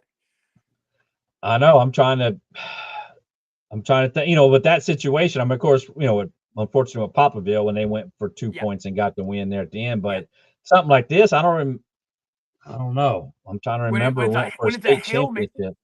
With a state championship on the line. I mean, there's nothing more dramatic in sports. Yes, to give him that shot, to have the plays to go down, to have a shot at it. So a decent shot. It was like I say, it was 40 yards where he actually threw the ball. Sick. So I mean, Okay. Yeah, here, Matt, I gotta just step away real quick. I'll come back on here momentarily. I just have to take a couple calls real quick, and I'll be back on. Yeah, no problem. All right, 1 second. Yep. All right. So that is Matt DiArio from WLOX. So, I mean, that just crazy how it went down with Gulfport. Yes, to knock the ball down. That's all they had to do was knock the ball down, and looking at it, it certainly appeared that he was trying to intercept the ball. Of course, we can, to show it.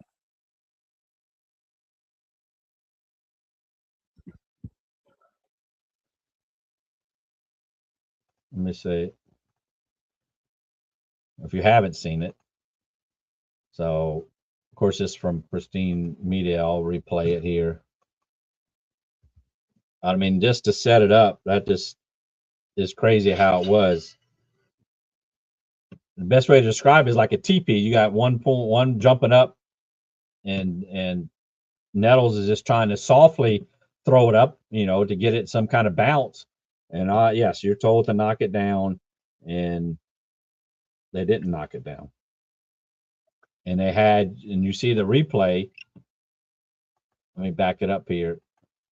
The replay, as me and Matt were talking about, that they have a guy on the other side, Gulfport guy, and they have this guy here from Gulfport, and this guy here who's going to catch the ball.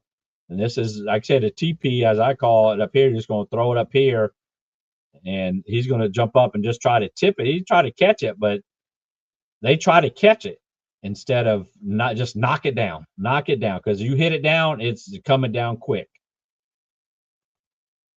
But you can see right there, they didn't knock it down. Obviously, you see right there, the ball's right there, and they hit it up and coming right into the arms. I mean, that was beautiful design. Again, they practice on it. You see four Gulfport players coming out. There was 4 of them. It was like a TP, one going up the middle and the 3 around there. If it would have went to the backside, it wouldn't have been caught. That's just unfortunate. Great for Gulfport. Unfortunate for Tupelo. They can shine their trophy from last year. Still to get back there, is remarkable for Tupelo. So, but yes, that's what is happening there. So, I mean, it's man.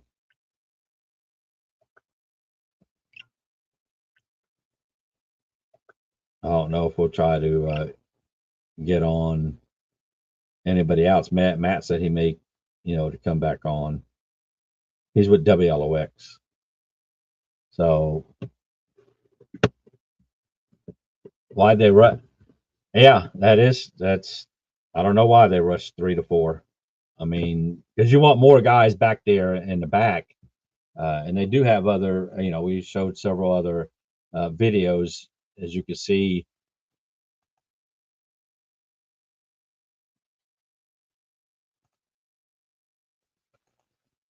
We'll try to, I'll share this. Let me see. We'll share this one. Up from Blake Levine. But you could tell on this one, this is the opposite side. But yeah, so you see how many Tupelo defenders. This is a guy that's going to catch it. This right here. He steps back. Yes, they're only rushing 3. He just throws it up. You see how many Tupelo defenders are right there. And instead of knocking it down, they tip it up, and and that was it. You can see I was trying to see if there's any other. We've seen several streams. In fact, like say from Brandon Shield, that is. Let me see.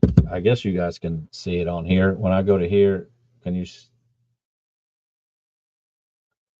Let me share this one. Okay, I'm on the right, so I'm going to expand it. So this is a guy that's going to catch it. But you see all the defenders, yes, they only rush 3. Again, he's coming. You got this guy, this guy, this guy, this guy from Tupelo, this guy. This guy is going to catch the ball. This guy is the point man. This number 4 is going to set the, again, I don't know what they call it. I call it the TP because, you know, but this guy is going to set the TP. And forgive me name-wise, I'm drawing a blank. But he's going to set the TP. He's going to go in the middle of all these guys and actually try to tip it up. He don't actually get the ball. It actually is, who is it? It's hard to tell, but that's where the TP is. You have this guy here on this side. The other guy catches it on this side, and you have a third guy coming over here for Gulfport, from Gulfport, to clean it up. And then, of course, they have to make the extra point to win the game. But, hey, just throw it up. Man.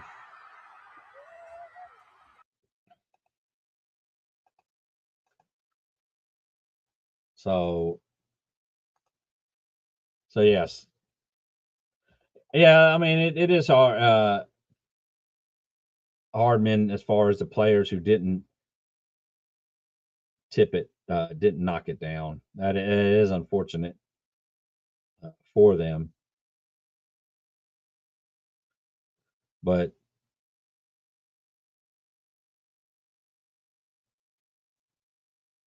nonetheless, I mean, that was obviously great. It wasn't great that the channel that they lost the satellite. Oh, let me see. I'm here somewhere, man. There we go. Oh, where'd you go? I'm right here. I see you. I'm just trying to get us. Okay. Yeah. Apparently I've been told that we have a very good angle of it. And it was a design play. I'll confirm it was a completely practiced play. Nettles spoke about it after the game. I'm getting that soundbite sent over to me right now. But yeah, they practiced it. From what they just told me on the field, it was just a Nettles masterclass. They said it was the best drive put together by a Coast quarterback all season. Which I believe. Yes. I mean, he played the sidelines so well. And I think I said last night to you, if they're going to win this game, Parker Nettles is going to have to make the big throws to the sidelines. And he did. I mean, there's a reason this kid's going to be playing Thursday football next year. Yeah. Yes, yeah. It is. Like I say, he did play it. They did do good. I mean, as far as he didn't turn the ball over. They didn't have any turnovers. They had that block punt, like I said, but other than that, they didn't turn the ball over. Tupelo, fumbled the ball. So really, most part clean, even though that fumble turned into points. That's when Crosby ran at 54 yards. Yeah. And was it a fumble? Watching the replay, it wasn't his forearm was. No, I thought his forearm was down. Yeah. So, hey, that's the way it goes. High school football, though. Yes. So, definitely we'll have to wait for the videos or that soundbite. Not necessarily, to put it on here live or not, but yes. Yeah, no, I can pop it on. I can pop it on. Yeah, I'll be getting it here in the next probably 5-10 minutes. I'm just gonna kind of do. Yeah, I'm just doing again some other. Yeah, so I mean, I'd be curious, like the people. I mean, this is the people who haven't seen the play. Have any of the people in the comments said anything about what happened? No, I mean, yeah, there's been, in fact, I mean, it shows up, but like the Andre greatest play probably in state championship history. Yeah, I love that. The top hat, to do that. Of course, great job. Yep. Execution. Let me see. Oh, he was asking why did Tupelo only rush 3 or 4? Oh, what did they do? On the end zone. They rushed 3. Yeah, I think they rushed 3. Yeah, so why they rushed right in? Because they wanted, more in the end zone to try to. Yeah. I mean, when you have an SEC guy at all levels of your defense, there, you're going to be. Yeah, they will live in the heads of those. Yeah, that you're stuck with that for the rest of your life. I mean, on both sides of the ball for Gulfport and unfortunately for Tupelo, but yeah, I mean but like you said, Matt, Tupelo won a state title last year. Obviously, you want to go back to back. They still leave the ring, but yeah, what a game! yeah, it's incredible out here at Gulfport. So there is. I was looking through. I don't know if there's been many walk-off touchdowns to win a state title actually in the history of United States high school football. There's not many of those. So yeah, to win it, like I said, to win a to title, win it with no time remaining. Yeah, I mean it's about as rare as a circumstance. I mean, think about it. In the NFL, it happens once every 5-6 years, and those are I still can't believe they did that. Win state title. I know that's. But yeah, great. so I mean, from what I was told, yeah, it was Nettles that drive that he architected was the best. I mean, and obviously it's recency bias, and I don't want to throw it all out there, but I mean, looking at from the broadcast point of view, when the broadcast was on, it looked like a solid drive, but they said on the field architected, he just controlled it the entire time. And I love hearing too that was a play that they practiced, a play that they felt comfortable with. No, I don't know if Blake Pennick spoke about that. I'm sure Pennick was just asked about the emotional element of things. But Nettles, I mean, him confirming that was a play that they practiced. You see it there, and it's executed to literal perfection. You have a diamond format where you have a player in the middle who's there to cause chaos, like they did, and then you have a player on each side there to clean up the loose change, and they did it. So if it's deflected, and Tupelo kind of bit too.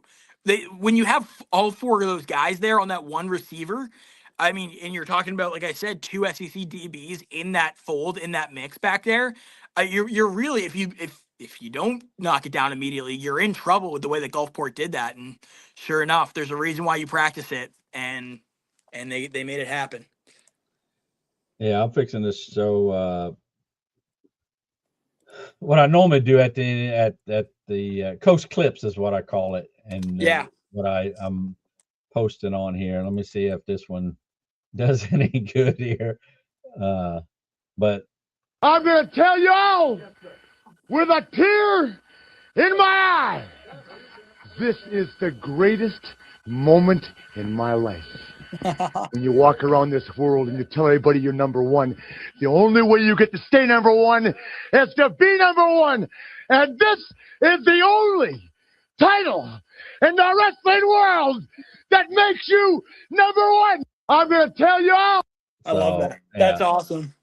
So That's awesome. I do it for every, I just did it when we had Coach Beach on I did it last year. So I do have a, what's that? Is Coach coming on?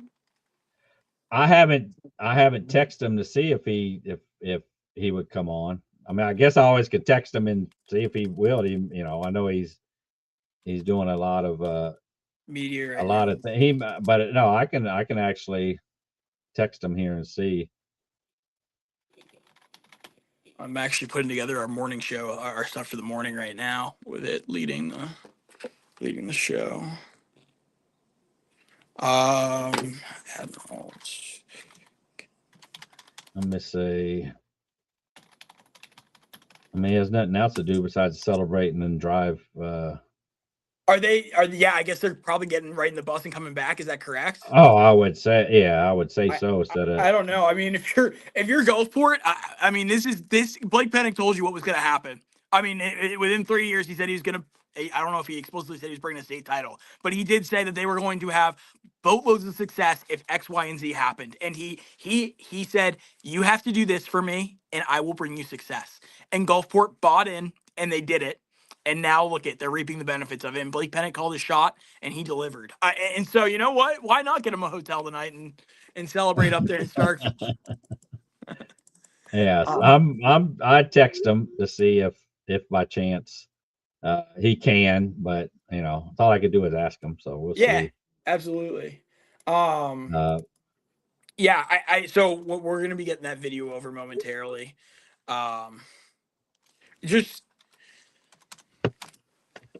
don't even know when that sinks in for a coach or for a player like that. The way that because if it drops, you're done. You're totally, different mindset. I mean, you're thinking of what could I've done differently. Yeah, exactly.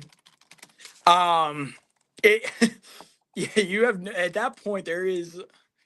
So it's kind of on the you're on the fence. Either you're gonna, like I said, it fell on the right side. So great for and it's Gulfport. 99.99% that you're not converting that, by the way. So Oh yeah, yes, it's not it has looking. to be.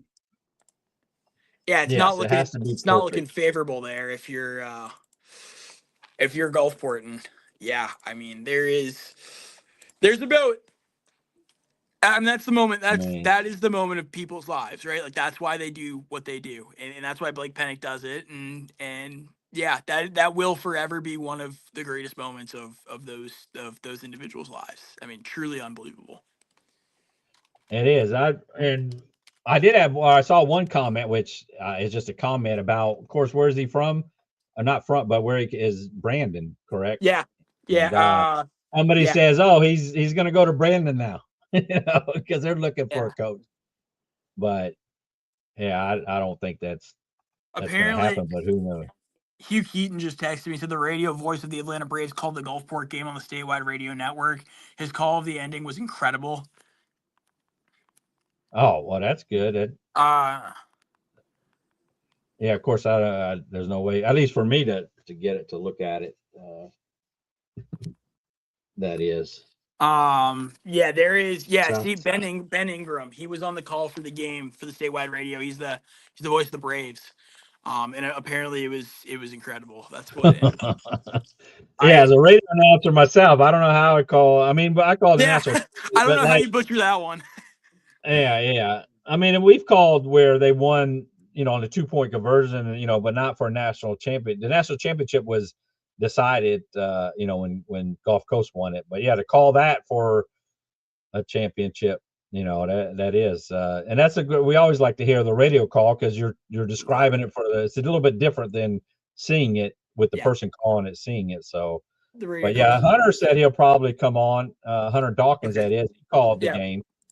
And of course I coach, text Coach Pennock, and we'll see if he'll come on. Cause I mean, of course, obviously he's celebrating and for sure. Obviously with it, bring that golden ball. So first time since 2000, like I said, with the highest class, Moss Point winning, 5. Yeah, so, I'm looking up right now for all the people on the stream. I'm looking up the radio call as we speak. The Mississippi, station. Because I'm gonna try to pop it up on here and see what I can. I'm gonna try to pop it up on the desktop here and see if I can go back in time to it. Because sometimes those calls are cast on there. So yeah, I'm gonna try to do that. And Ben Ingram is his name. Yes. As the station was 10. I mean, it's different from down here. The statewide station 90.3 down here. Yes. But the statewide station was one. I have it on. It was 105 something that they advertised, which I don't have it on. Let's see if I can. WMAH, is that correct? MAH.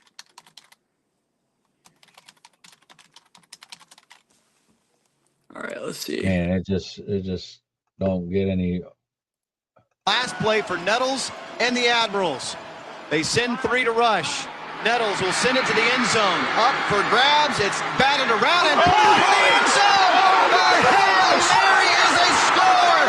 Oh my goodness, Stubbs hauls it in. A point attempt away from a state title. We're tied at 2 and pulled to the end zone. Send 3 to rush. Nettles will send it to the end zone. Up for grabs. It's batted around and pulled to the end zone. There is a score. Oh my goodness, Stubbs hauls it in. Was that the TV? Yeah, that was the TV one. That's still a great call.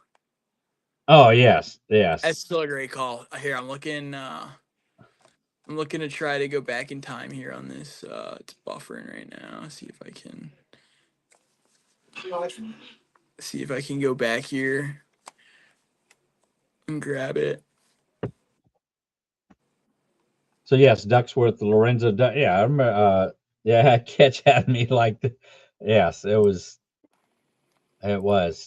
I mean, I'm glad at least I stayed on to watch it. It was, even though it was delayed, I knew what was going to happen. Yeah. Because we saw that, but MFHS was delayed on the actual website. So yeah, I look on the TV when it said it's on, and it was back on, and I see it's 2020. It's like, what? We're going to overtime, and I forget they had a fit, and that's when they're going out to kick a field goal. It just, man, it's. I'd imagine. I mean, we fired up down here, and imagine, with them being up there. Just yes, I wish I was up there, but I'm glad that at least I was able to bring it to those who couldn't watch it. So, and I did that for a couple games earlier, but yeah, so the coast has finally done it, and we need to do it, more than this one time, but we will certainly enjoy this one time. As again, Coach Pennock had to wait, as you mentioned last night about for Gulfport to come to Gulfport, third year there. They brought you there. Hey, I can win us a state title. He tried at Ocean Springs, went to South State, couldn't get the state, and they brought him over, said, hey, let's do this. And certainly, in his third year there, was able to get that state title. Again, not just the weight of Gulfport Admiral fans, but Coast football fans. Hey, let's go up there and show them that the Coast is rising up and playing much better ball, and we're not just stepping stones. And, Gulfport was able to do that. So not only did he just have the Gulfport fan base, but Coast football in general, was supporting. I know a lot of fans today, or during the broadcast, were saying, hey, I'm from Picayune, let's go Gulfport, or I'm from Ocean Springs, let's go Gulfport, so that's great that happened. Matt, I just sent you over the stream, or the radio call of it. You can pull it. I just DM'd it over to you. Should be able to. Hugh Keaton just sent it over to me. All right. So yeah, you should be able to bring it up for the viewers here. Yeah, if you bring it up for them. Okay. Yep. And there's who just it came should up be there? a YouTube link on there. You should see the YouTube thing on there. If not, I can pull Let me bring Hunter on here. Hunter Dawkins. Sound like Hunter's already left the party. Let me see about yeah, I'm traveling down to Meridian, as you know, Matt. I usually stay there. It was we saw everything. It was that was by far probably the most energetic and the most, that's what you want a state championship game to be. And, I was very honored to be calling the game on the radio with my partner, Harold Rose. He and I have had that opportunity to call games, him being the play-by-play and me being color. But yeah, for 3 years, and it was amazing. It came down to the last play, as you would want it to be. Those are things, Matt. You can tell stories, and of course, they kind of change with some time, but you just can't make that up. I mean, those it's a lot of stories, and a lot of people will remember for years. Oh yes, it definitely is. Let me see. I've shared it to the Facebook page, Matt, to see. Yeah, I'm watching it right now. I can try to turn the screen around on my. I don't but what am I? Click to play. It's the YouTube link. You should see a YouTube link there on the bottom. Here, if I can, let me try to turn it. Oh, okay. I see the. And it's at 256-ish. And I think it's the guy who's the radio voice for, or who the guy who's the voice for. Oh, he sounds like Gulfport. I mean, he sounds like the Atlanta Braves. Yeah, I think it's Ben Ingram. Yeah. Let me see. Seconds left, and they have it at the 50. Tupelo takes a timeout, and we'll step aside for 30 seconds. 1:15. Hunter, what'd you say? Sounds just like, I mean, obviously if you were listening to on the radio, myself and Harold were just going crazy, but I'm sorry, I've been interrupting you guys. Oh, no. If you had your, I know it's at the station per se, I guess, to listen to, but we certainly would play your live broadcast of or the replay of it there. Let me see what this is here. Actually, you know what? Let's make this a 90-second timeout. Back in 90 seconds. Takes the handoff around the right side. In pursuit, the Admirals. They hit him once, twice. He fights at the 15. That's a gain of 3 after the tackle by Peyton Williams. He's a yard shy of a first down, and it's going to come down to one play from the Tupelo 33. Now we're going to see what Parker Nettles has. He's got to uncork one to the end zone here. One play left.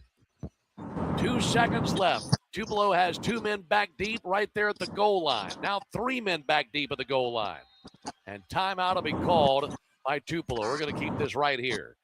Cooper Crosby has stayed in for the 3 plays on this drive as a blocking back. I'll be interested to see if Tupelo they use him as a wide receiver. Let's go down to Brandon Davis. Brandon, you're Blake Pennick. What are you doing here? Yeah, I like what you said. I'm going to have Cooper Crosby in the backfield looking like he's blocking. I'm going to release him on a wheel route, see if I can hit him down the sideline. And then let him do his thing because he's so tough to bring down. But you've got 1 play left. 2 seconds on the clock. They need 33 yards. They're trailing by 6 points. Tupelo 20, Gulfport 14. And they have an opportunity to talk about it. We talked about the trick plays that Blake Pennick likes to run. He's got to bring out the play of plays right here. He does. And, I don't know how cute you can really get because they're going to rush 2 or 3. They're going to have everybody back. But I agree with Brandon. I think you might have to try to get Crosby. Now, he is trotting out as a wide receiver this time on the far side of the field. He's going to be stacked. Nope, check that. They're going to move the whole offense to that side, so he is in the backfield. So Nettles in the gun. 1 play left to determine the 7A state champion here in Mississippi. Nettles waiting on the snap. Takes the snap, drops back, has time, unwinds, fires for the end zone. Up for grabs. It is going to be caught! He caught it! It's a touchdown! Milan Stubbs! And we're tied! A miracle in Starkville, a 33-yard pass on the last play of the game. And an extra point will win it for the Admirals. Unbelievable. The sideline is electric. They're bouncing up and down. Parker Nettles put lots of air under it. It was deflected and caught in the middle of the end zone by Milan Stubbs, the catch of his life. Timeout. Gulfport. Man. And now the Admirals called timeout. They can win it with an extra point. The miracle from Gulfport. Holy my. Brandon Davis, what in the world did we just see? I don't know. I was looking right at it. They threw the ball up, and it was tipped about the goal line, and instead of knocking it down, it was knocked up, and a Gulfport wide receiver was sitting there. I don't think he could believe it was about to fall into his arms. What a play we just witnessed here at Scott Field. The 33-yard heave by Parker Nettles on what could be the final pass of his high school career. Yeah. Now the game is on the foot of Carter Platt. He missed a 28-yard field goal earlier. He can wash all that away with an extra point to win it right here. Carter Platt, right-footed kicker. Just needs an extra point to give Gulfport the state championship in 2025. Waiting on the snap. He's focused on his holder. Snap back, hold down, kick away, kick is good! Gulfport wins the state championship on a miracle final drive in Starkville. It's their first ever state championship, and they have spilled out onto the field. What enthusiasm. They're running all over the place. Meanwhile, Tupelo players are laid out, face down, experiencing more grief than they thought was ever possible. And the Admirals are celebrating on the field in an absolute classic for the 7A state crowd. Final. Man, that is. That's a great call. That is. He was listening to that. Our main anchor Hugh Keaton was listening to that on the radio, and he just sent it over. He goes, "You got it. Yeah.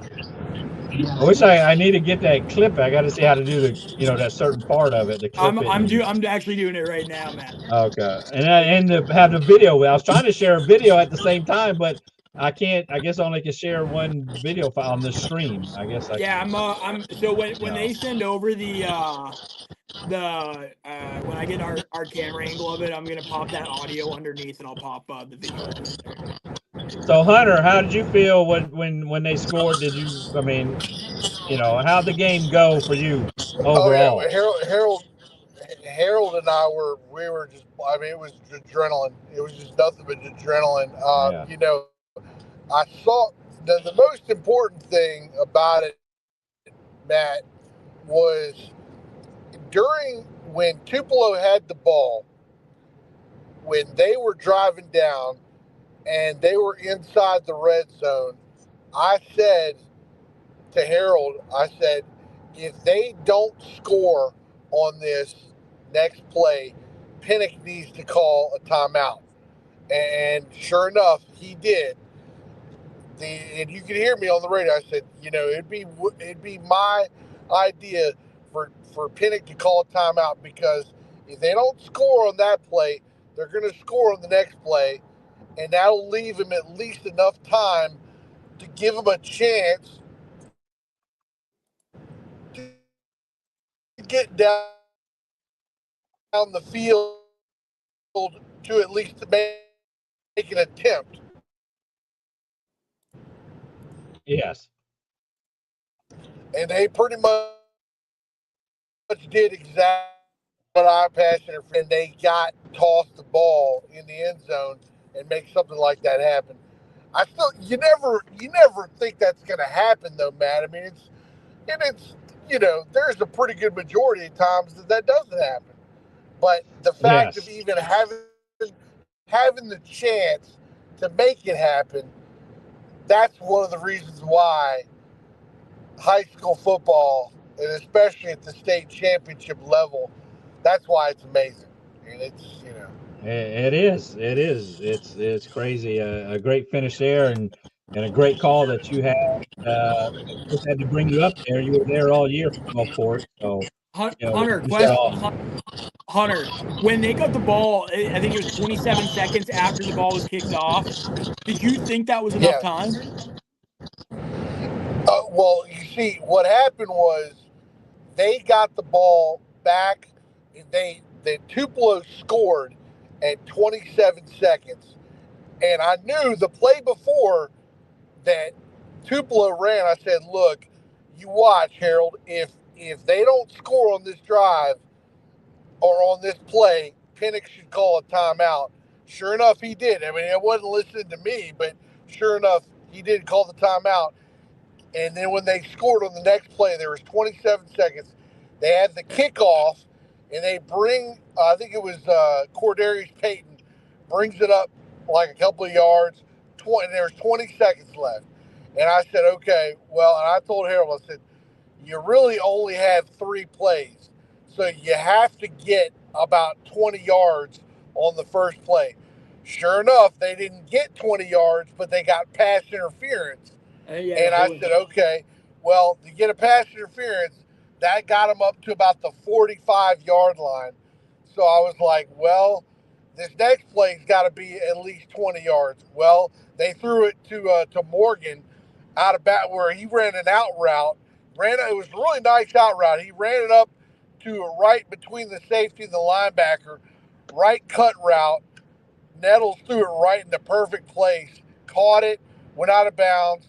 And then I was like, okay, well, Pinnock's probably going to call another timeout, because that at least put him inside. I think you had about 33 yards left. And sure enough, that game, that was the best opportunity. I mean, they had 2 seconds left, and they made it happen. So. Yeah, I mean, I had to hop on a quick phone call at one point, Hunter, and they said that drive by Parker Nettles that with 27 seconds was the best drive that anybody's had all season. The best architected drive by a quarterback. And we talked about it last night, and I'll ask you this here in a sec, but we talked about it last night. And Parker Nettles was going to have to throw those outside balls to be able to have success, right? I mean, you knew Crosby was going to find running lanes at some point, but for them to win a state title, you needed Parker Nettles to be able to throw those long, dangerous outside passes. And when it mattered the most, it looked like he stepped into it and did it. What did you think of that drive? I really think, and it wasn't just that drive, Matt. I mean, I think there was a couple times out there that he threw the ball and either the receiver, or it was just a little bit wrong or a little bit. But the first quarter, he threw that a few times. It was pretty successful. Okay. Then they had him at Gulfport and Pinnock and all. They got away from it, and it was like, okay, well, it's almost like they left it alone because Crosby was gaining a pretty good yardage and tractions on that. So let's just keep the ball behind Cooper for a little while. Well, then when they tried to run a couple of reverses, the penalties are what killed Gulfport the greatest in the second half. The penalties, they ended up with, 3rd and 20 or 3rd and 15, things like that. And Parker really couldn't have, because you can't be able to run plays when you have 3rd and 20 or 3rd and 15. But yeah, that last drive. If you're a head football coach and you want clinic of how you perform in 30 seconds, that's the drive you need to be able to show. Yeah. I mean, there's a reason that kid is, and I just got sent the video. Our video of it is Nigel Whittington. I just want to give him a quick shout out. Unbelievable job, unbelievable camera work here. Yeah. And I'm going to pop this out here momentarily.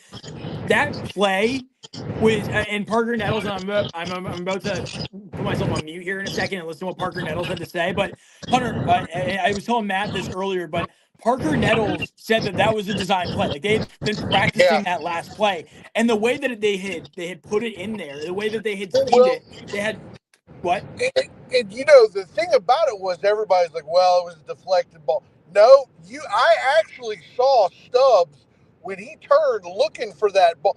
That ball was to him the whole time. He was looking for that route. I disagree. So I actually think that ball was thrown. So it's like, in basketball when they purposely miss a free throw, you try to get off the backboard, off the front iron, right? Yes. So what they were hoping Tupelo would do, they have 2 SEC DBs, right? They were hoping that Tupelo was going to crash on that one receiver like they did, right? I think it was Hales, I believe, that went up, right? They put the guy who has the most athleticism up there to try to deflect it. And then what they did is they put you saw it, They had the wide receiver in front, the wide receiver to the left, a wide receiver on the right, and a wide receiver on the back side in case the ball got deflected in any direction. Crosby. I remember them putting that guy on the backside for Crosby if he went around and they were going to go deep for him. Yeah, well, but when they threw that into the end zone, Gulfport had almost shaped it like a diamond almost around it, where you had a receiver on the backside, you had a receiver on the front, the one who ended up catching it there, Stubbs, and then you had 2 receivers on either side. So if the ball was deflected, as long as the ball was not intercepted or deflected directly into the ground, Gulfport was going to have an opportunity to clean up the loose change. And they got everything that they needed there. Tupelo crashed onto the football, crashed onto the person, the receiver that was going to cover the receiver. So they had 4 to 5 guys on that receiver, who I think was Hales in the moment. And then that ball ended up getting deflected in front where Stubbs made. Yeah. Oh, he must have got a call. Sorry. Sends that. Stubbs made an unbelievably athletic play there and made it happen. So I have it right here. I told you Pristine Media, who I showed earlier, that they would slow it down.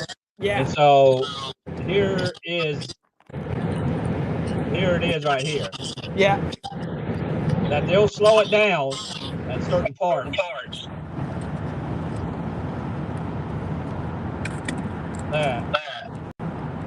Let's do this. So again, that just they ran into each other. It looked like, you see 4 right there. Yeah, so it was Hales there. Unreal. exactly how you draw it up. I mean, that's number 2 had it. He tried to test it instead of knocking it down. Wow. But yeah, Pristine Media. I knew they would have a version of it slow it down. But I just, man. So yes,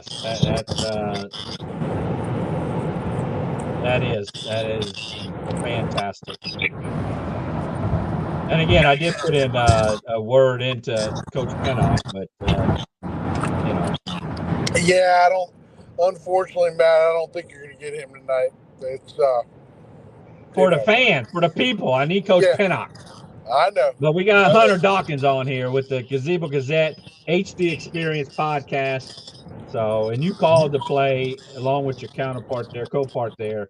Harold Rhodes. Yep. Harold Rhodes. Yeah. So, yeah, and it's one of those plays, Matt. You really don't know how to react, other than both of us kind of screaming. Caught it. It's yes. It's sort of unreal. But like I said before, you can't. You're going to tell stories about that play for years and years, and the more stories you tell, the more untruthfulness that it comes out. 10 people in the zone and only one blue jersey. And exactly. But it still happened, and that's what makes it special. And I definitely think that Parker Nettles and Stubbs will both remember that play. Obviously for the rest of their lives. So. Yes. So most definitely there. So I'm going to do this one more time on this play right here. 6 points.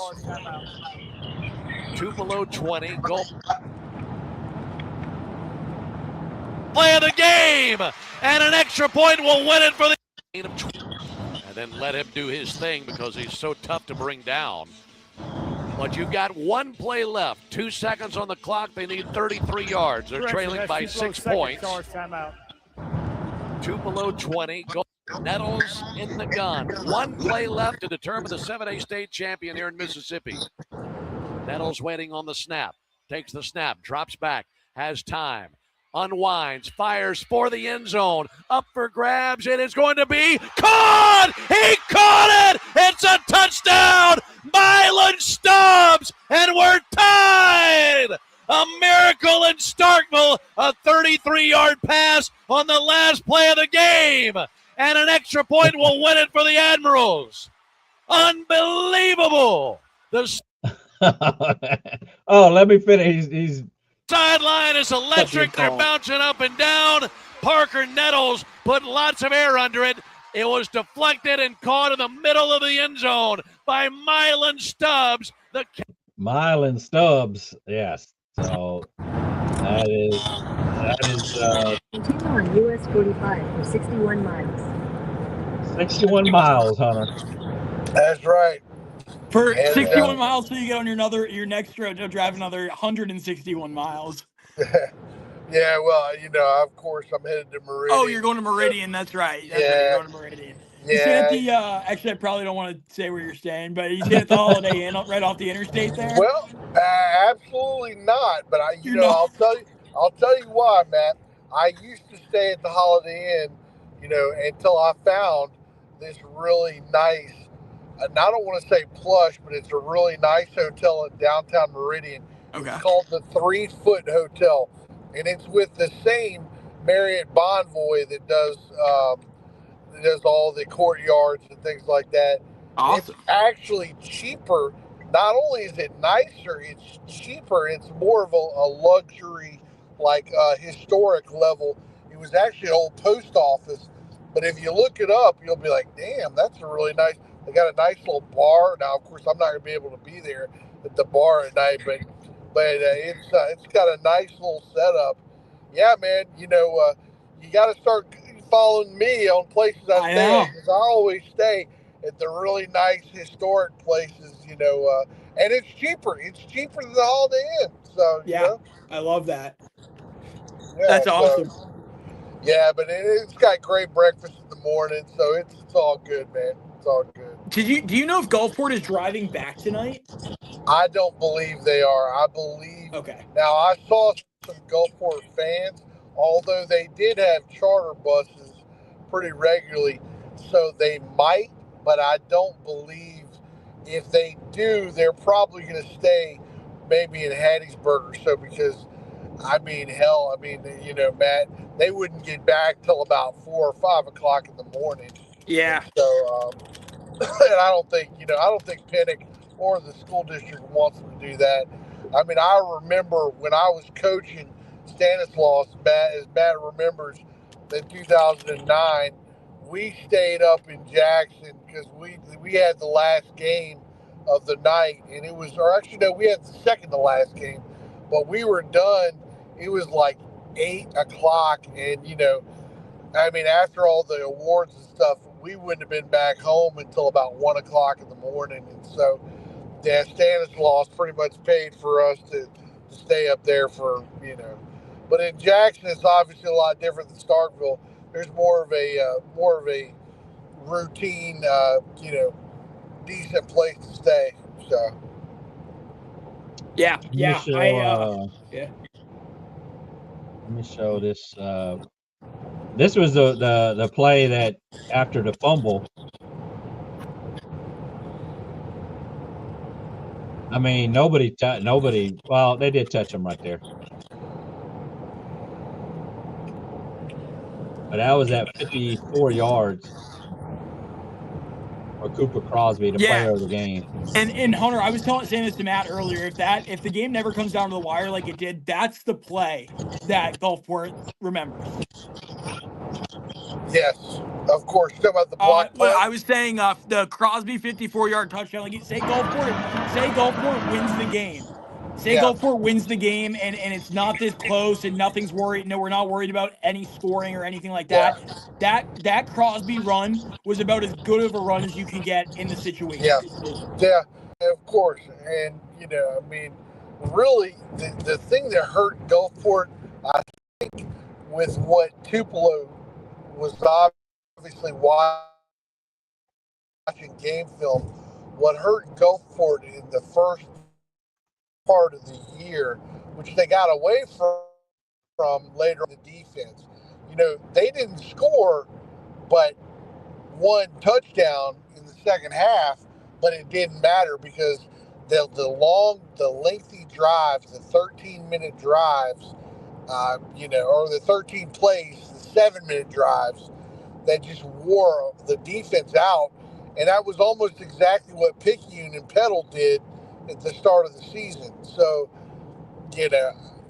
even though they weren't, it was easy to take advantage of Gulfport when you've got 3rd and short or 4th and short or 2nd and short, to where you can convert and keep the offense on the field. And in the first half, Gulfport took that away.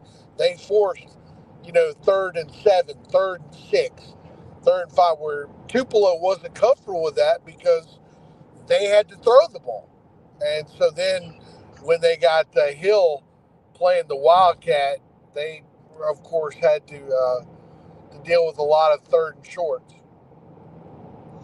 Yep. And Coach Pinnock, as he always says on our live stream, wanted them to play left-handed. And I mean, Tupelo played their game. Like I said, the second half coming out with that 7-minute drive. To score. Yep. I mean, so they had had Gulfport there, and just a great game.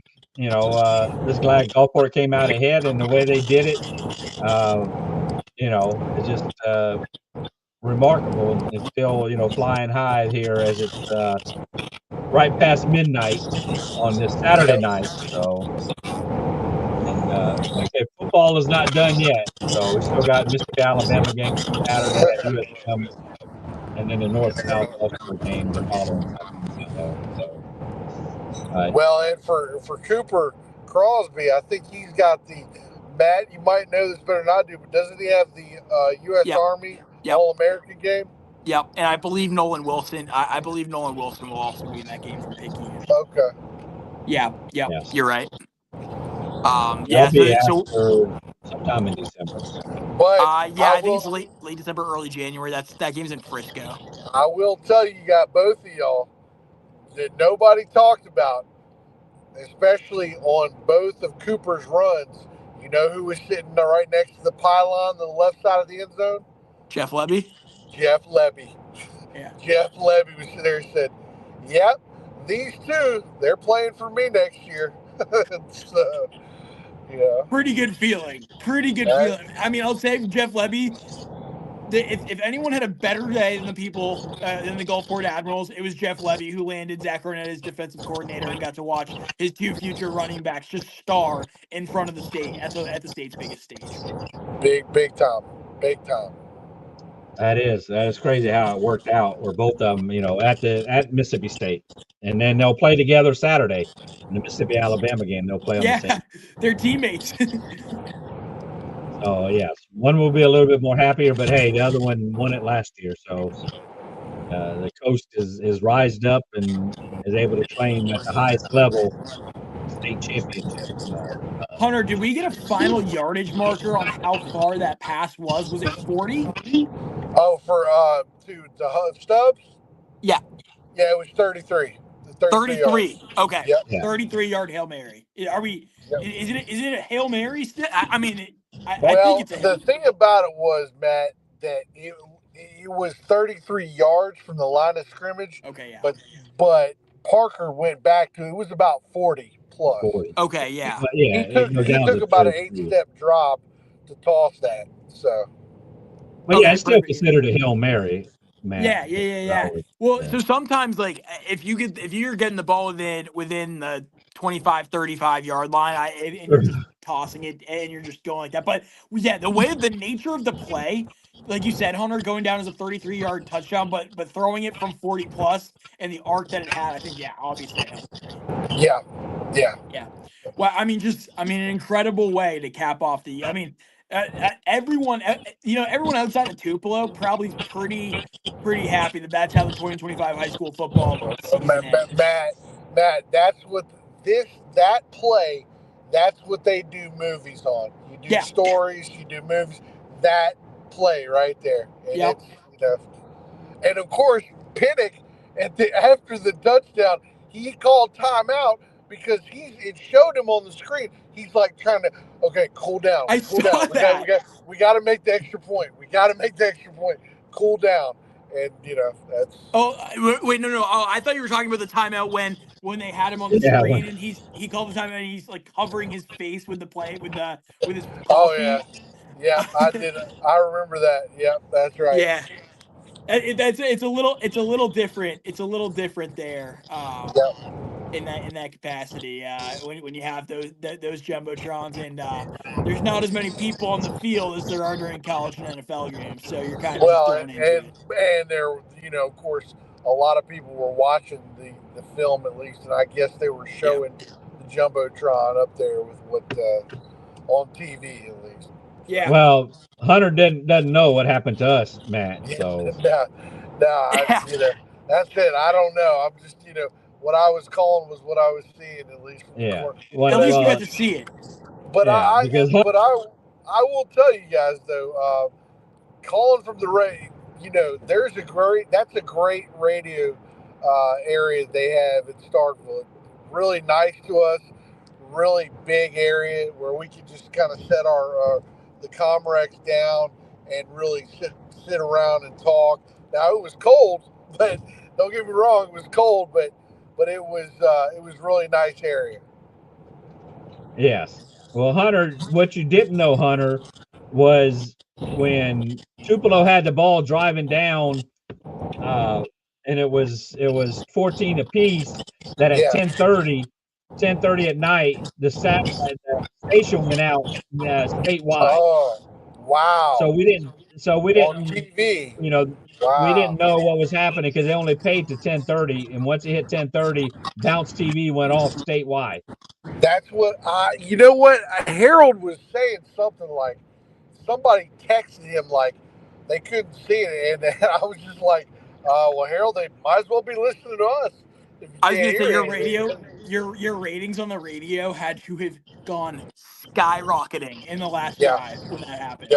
Now we did catch it on straight on NFS HS. That was still on there. That was on the air. So I was able. Somebody was streaming it, and then it did come back on. Once somebody realized, hey, it's off, it come back on, and Gulfport has the ball driving down the field. And so we did see the end of it there. So yeah, it was just kind of crazy how we missed some of it until we did see Tupelo score, and then Gulfport made those plays, and of course made the game winning play. At least you got to see the last series. Yeah, at least you got to see the last series. No, we did it. Like I told you, we didn't see the last series until we. Yeah. Oh. Well, I mean, we saw the Hail Mary. It was kind of because it was. I was watching somebody's live stream that was directly on NFHS. Yeah.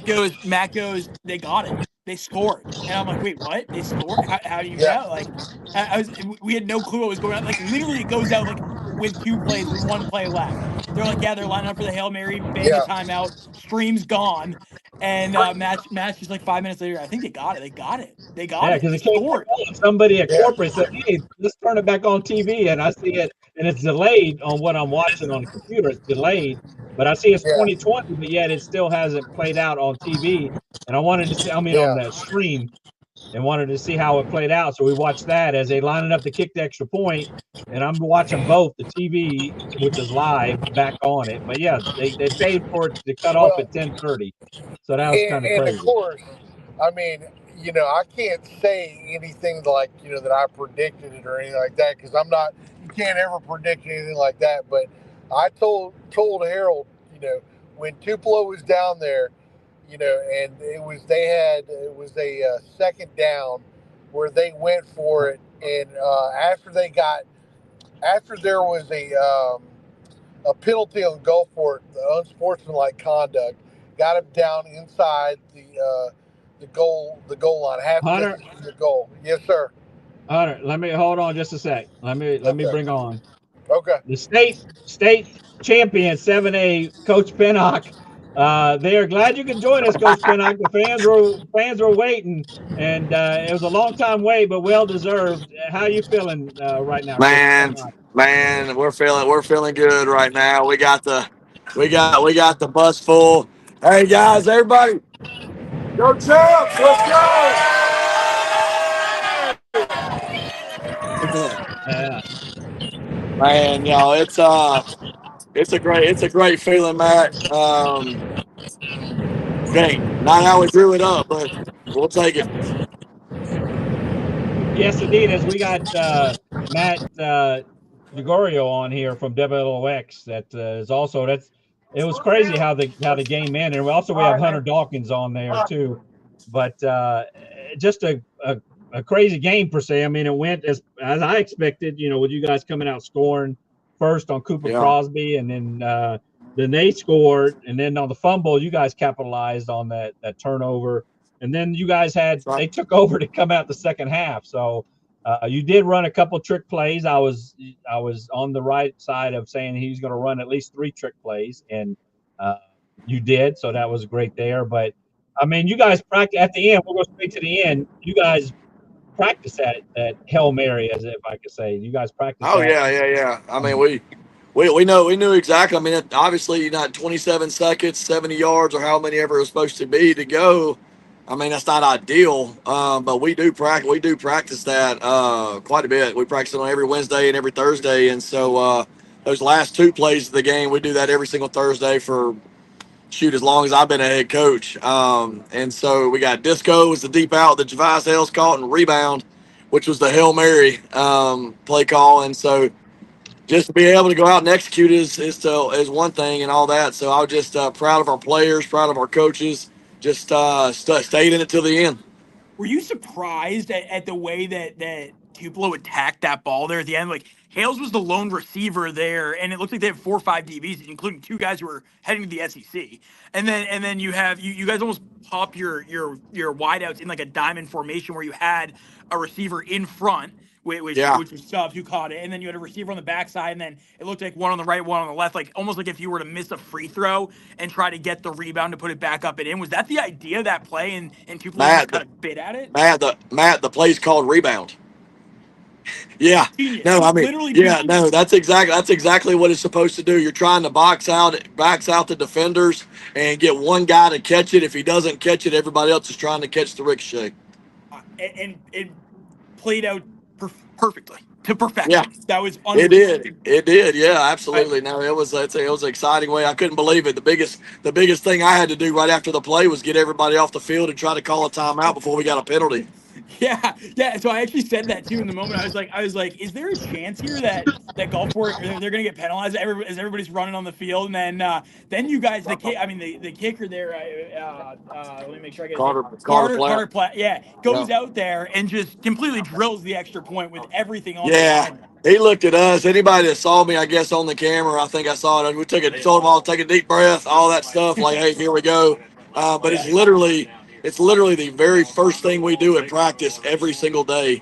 And so, I mean, he just told me, say, Coach, hey, we got this. Let's go ahead and go. I said, all right, well, y'all go ahead and knock it out. Here we are. I was talking about this with Matt last night, and with I've been talking about this for the last week with everybody, really. And when you took the job at Gulfport, you had everybody collectively in the district buy into what you were doing with this in mind. But it's one thing to say it, and then it's one thing to do it with especially with how quickly you guys have done this. I mean, what does it say about what you have done specifically, but the buy-in that from everybody else to trust this process and then to see this come to fruition? Well, I tell you, it isn't just me, man. I promise you this. Like, I mean, you said it every time you come and interview us and all that. I have the best staff in the state of Mississippi. When we got guys that live and breathe ball, man, and they pour into these players, and they're sharp dudes, man. And obviously, it took a lot. When we first took over the job, it wasn't where it needed to be. Yeah, it was a long way away from where it needed to be, but our commitment with our superintendent Glenn East and our athletic director Matt Walters and our principal Dr. Rachel Gibson. I mean, everybody has completely bought in, and you don't win 7A state titles by accident. You have to have great players, but you got to have buy-in from the school district, from the community, from the high school, from everybody involved. Yeah, that's awesome. Congratulations, Coach. Yeah, I mean, what a heck of a game. That goes down as probably a top 10, probably top 5, maybe top 1 moment in the history of Mississippi high school athletics right there. I mean, there is nothing, and Hunter Dawkins was saying this earlier, that's the stuff that they make movies about. 27 seconds left. I mean, backs against the wall. Your quarterback, who's in your system for the first time ever in the first year of it, goes out and puts together a heck of a drive against DBs who are all going SEC level, and you guys, against all odds, go and do it. How about that? They'll write stories on this one for a while. 100%. Yeah. Leonard, do you have a question for Coach? Coach, congratulations. And just like Matt said, that I told him, I said, they make movies about this type of ending. And, of course, congratulations on everything and all that you've done. My thing is, what I was going to talk to you about was what I thought was really the best coaching move that you did was during the last series of Tupelo, where you stopped them and called a timeout. Because I knew that you figured they were probably going to score, but you needed to have time to be able to get back and score. So if you talk to me about that, Coach. Yeah, no, I mean, as we're going down there and start looking at it and thinking about way games play out, I did not want to have them lead the clock down for a game-winning field goal. Exactly. So I wanted to burn the timeout to see if we could at least try to use some downs and get the ball back with some time. But they ended up running the thing for a touchdown. And I tell you what, just special teams, the way it's played in the game. Obviously, we gave up the big kickoff to set up their first score, then the block punt, led to their last score, and then but obviously the extra point that they missed ended up giving us the ability to win the game in the end. How proud are you with Parker with doing right? I mean, literally, if you're a coach and you want to teach a kid how he would run an offensive system in 30 seconds, that's pretty much what you would, the game film that you would give in clinics that you would give these guys. Yeah, man. I mean, Parker's up there. I've been blessed in my career to have some amazing quarterbacks. Obviously, like with Cam Akers, Dustin Allison at Pat Shanahan, and then obviously Bray Hubbard. Parker's up there with any of them, man. He never gives up. He has a ton of heart, just a battler. And I mean, I know this. So when we walked out there, he didn't have any doubt that we were going to go win the game. Congratulations again, Coach. And I'll try to text you tomorrow. See, I know you're probably gonna be pretty busy, but we'll see if we can get you for 10 minutes. So. Yeah, I'll do the best I can. I got to turn around and get ready for this Missile game too, but I'm gonna enjoy this one for a little while. You guys driving back right now? You guys driving back to Gulfport right now? Right now. Oh man. All right. Well, that's gonna be a party. Yeah, oh yeah. Oh yeah. Do you happen to have the gold trophy there next to you, or? Dude, give me that thing, boys. Yes, sir. Let's go. We letting our staff play with it, but we got it playing right here. Man, look at that shine off it. That's nice. That is real nice, Coach. Like I say, not just for Gulfport, but for Coast football, in general, for all the Coast teams. A lot of fans were were in support of Gulfport, be it Picayune, Ocean Springs, everybody, hey, let's Gulfport. Absolutely. I haven't gotten to everybody yet, but I had like over 100 text messages when I got to my phone of congratulations. Many of them from the coaches around the coast and the South and all that stuff around the state. Just, I think everybody was watching that game, and I think the videos have gone viral now. But just it was awesome to win the game, obviously, and be a 7A state champ in Gulfport, and then to do it in that manner just made it even better. Yes, it definitely is. Do you have anything for Matt? I know you got 4 hours to talk, but no. But yeah, a little bit. You got closing there, Matt, for Coach. I mean, I see. I'm looking back at the highlights right now, and I'm going through it. You guys, it almost like it was a tale of two halves there. It looked like Tupelo tried to almost slow the game down there in the second half, and then you guys kind of did as well. You guys really shortened it. That third quarter flew by. Yeah. Was that part of the game plan for you guys there? No, well, we missed. Obviously, if anybody's watched us in the playoffs, we've had all these gadget plays and different things that our offensive coordinator Patrick Mooneyham comes up with, and we had a bunch of them, and we missed one. We had another one, and if anybody watched the pedal game, we were about to hit them on again. And credit to Ty Harden, their head coach, he hit a timeout before we could get it off because it was going to be a touchdown. We just didn't hit it. We had one early or leading up to that last drive when we were down there inside the 5, a play that we run all the time in practice, and we're going to flip it back to Parker Nettles. Cooper was at quarterback, going to flip it back to Parker Nettles, and the guy was wide open in the flat, but it just slipped out of Cooper's hands, and so we couldn't get it off, and then we missed the field goal. But I mean, obviously you knew this. They did it against Oxford when Oxford had a couple of touchdown lead on them. They come out, they put J.J. Hill at quarterback and just run at you. And, I mean, they're physical, man. They are really, really good, and those guys are a load to bring down. And so it was a gut check, man, I'll tell you that. I mean, they were on the field for a long, long time, our defense was, and we had to stand up, and we were able to put a couple of drives together to keep them off the field. But, yeah, that thing went by fast. Yeah, I mean, that second half was speeding by. I guess I just – when you look at this, the whole journey of the season, and then the way that it ended, and I'm sure Ty, every person I talk to that's in a moment like that says it slows down to a point that you never have in your life. And in those last, you see 27 seconds left there, and you're like, man, is it over? And what do you say to high school kids in that moment to go out there and try to really need a miracle? Well, the biggest aspect of it is they didn't do anything else that they weren't coached to do.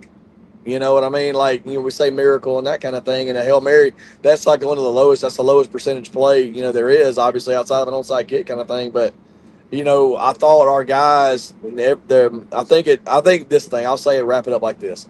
It really spoke to the culture of our program right now, just because at 27 seconds left, we haven't really done much on offense in the second half. We had a tough drive, then we got a punt blocked, and it's just kind of, hey, man, it's easy to kind of say, hey, look, it was a great season. but this been in the cards. But I mean, shoot, to have the wherewithal, to have the composure to be able to execute in those moments, I think it speaks to our kids, their maturity, our coaches, and the detail that they coach with, and heck, just at that point, to win a title, you got to do something special, man, and that was it.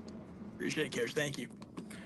Yeah, we certainly appreciate it, Coach, coming in again on the way back. You guys have safe travels, and thank you for sharing the gold football, and look forward to the highlights as have been showing it. Yes, very nice. Bringing it back down to the coast. The coast definitely has something to say this year, and you are a big part of it with your coaching staff, as you always have a great coaching staff, and the players with Nettles and Crosby and everybody there. Appreciate it. Not you drive, but ride safely back. And yes, so certainly appreciate it, Coach. And we will see you here next week, Mississippi Alabama game. Yes, sir, man. We get back, I'm gonna have a lot of waffles, dude. I know. There you go. Yeah, heading back there. So, all right, boys. See y'all. Yes, sir. Y'all be good. Thank you, Coach. Hey, see, he come on. He got 4 hours and nothing to do. We can talk to him. Yeah, they're definitely going to celebrate this one on the way back. He had the kids on there pretty quieted him down there in the back of that. He's like, well, it's a good thing that my podcast isn't until the afternoon, about 4 o'clock. So you think you're going to be able to nab him there? Yeah, exactly. Yeah, exactly. Yeah, he was on last week.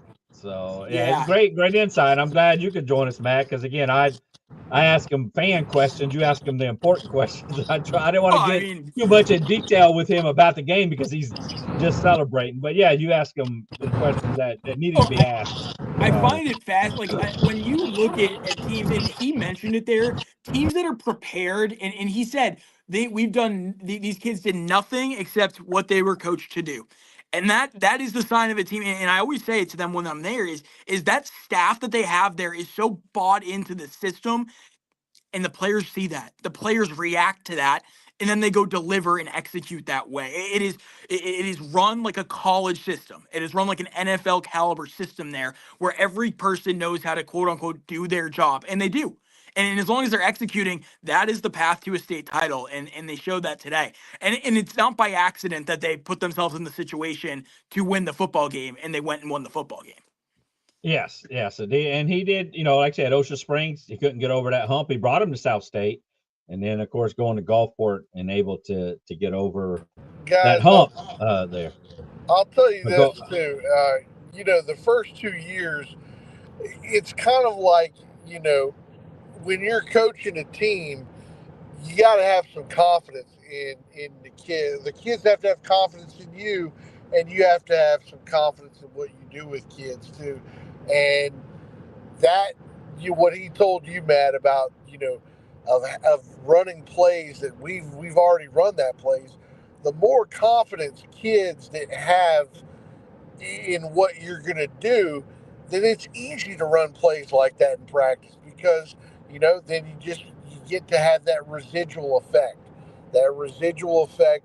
and the more that you do it, and the more that you succeed at things like that, you can open up your doors to run anything you want all the time. And the kids, if they're successful at it, they'll do anything to make sure that they get that success. Nailed on the head there. I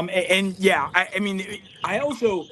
When you talk about the buy-in of what they've done there, that should be the blueprint. What Gulfport is doing right now with the buy-in, and there's other programs that have it, but with the buy-in top to bottom, from the district to the principal to the administration there, to the athletic department, all the way down to the student athletes and their families. Every single person is aligned there with a goal. And that was when Pennick took that job. And he did it at Ocean Springs as well. But when he took that job at Gulfport, he said, this is what we need to do. And I promise you, or I don't know if he said I promise you, but he said, this is going to give us the best chance to win a state title. And they went out and they did it. And I don't think it can be said enough that the buy-in from every single piece has helped lead them to this moment. And it's ironic that it comes down to that last play. And that's what it took to get it done. But they were aligned. There's a reason they had that opportunity. But Matt, I'll tell you this though. Last year, I remember when they lost to Pearl in the playoffs. That last play was another. That's something that has to happen. As many times as you lose on that last play, you're coming to get to this state championship game and winning on the last play. It's because you've gone through moments, so many losses of things like that at that time. That's what Exactly. Look at Hunter. Look exactly at Poplarville. Look at Poplarville. They lost on a 2-point conversion. Yep. A couple years back, and then last year they were in the same situation, and the kid's foot from Louisville was this far out of bounds, and it went their way.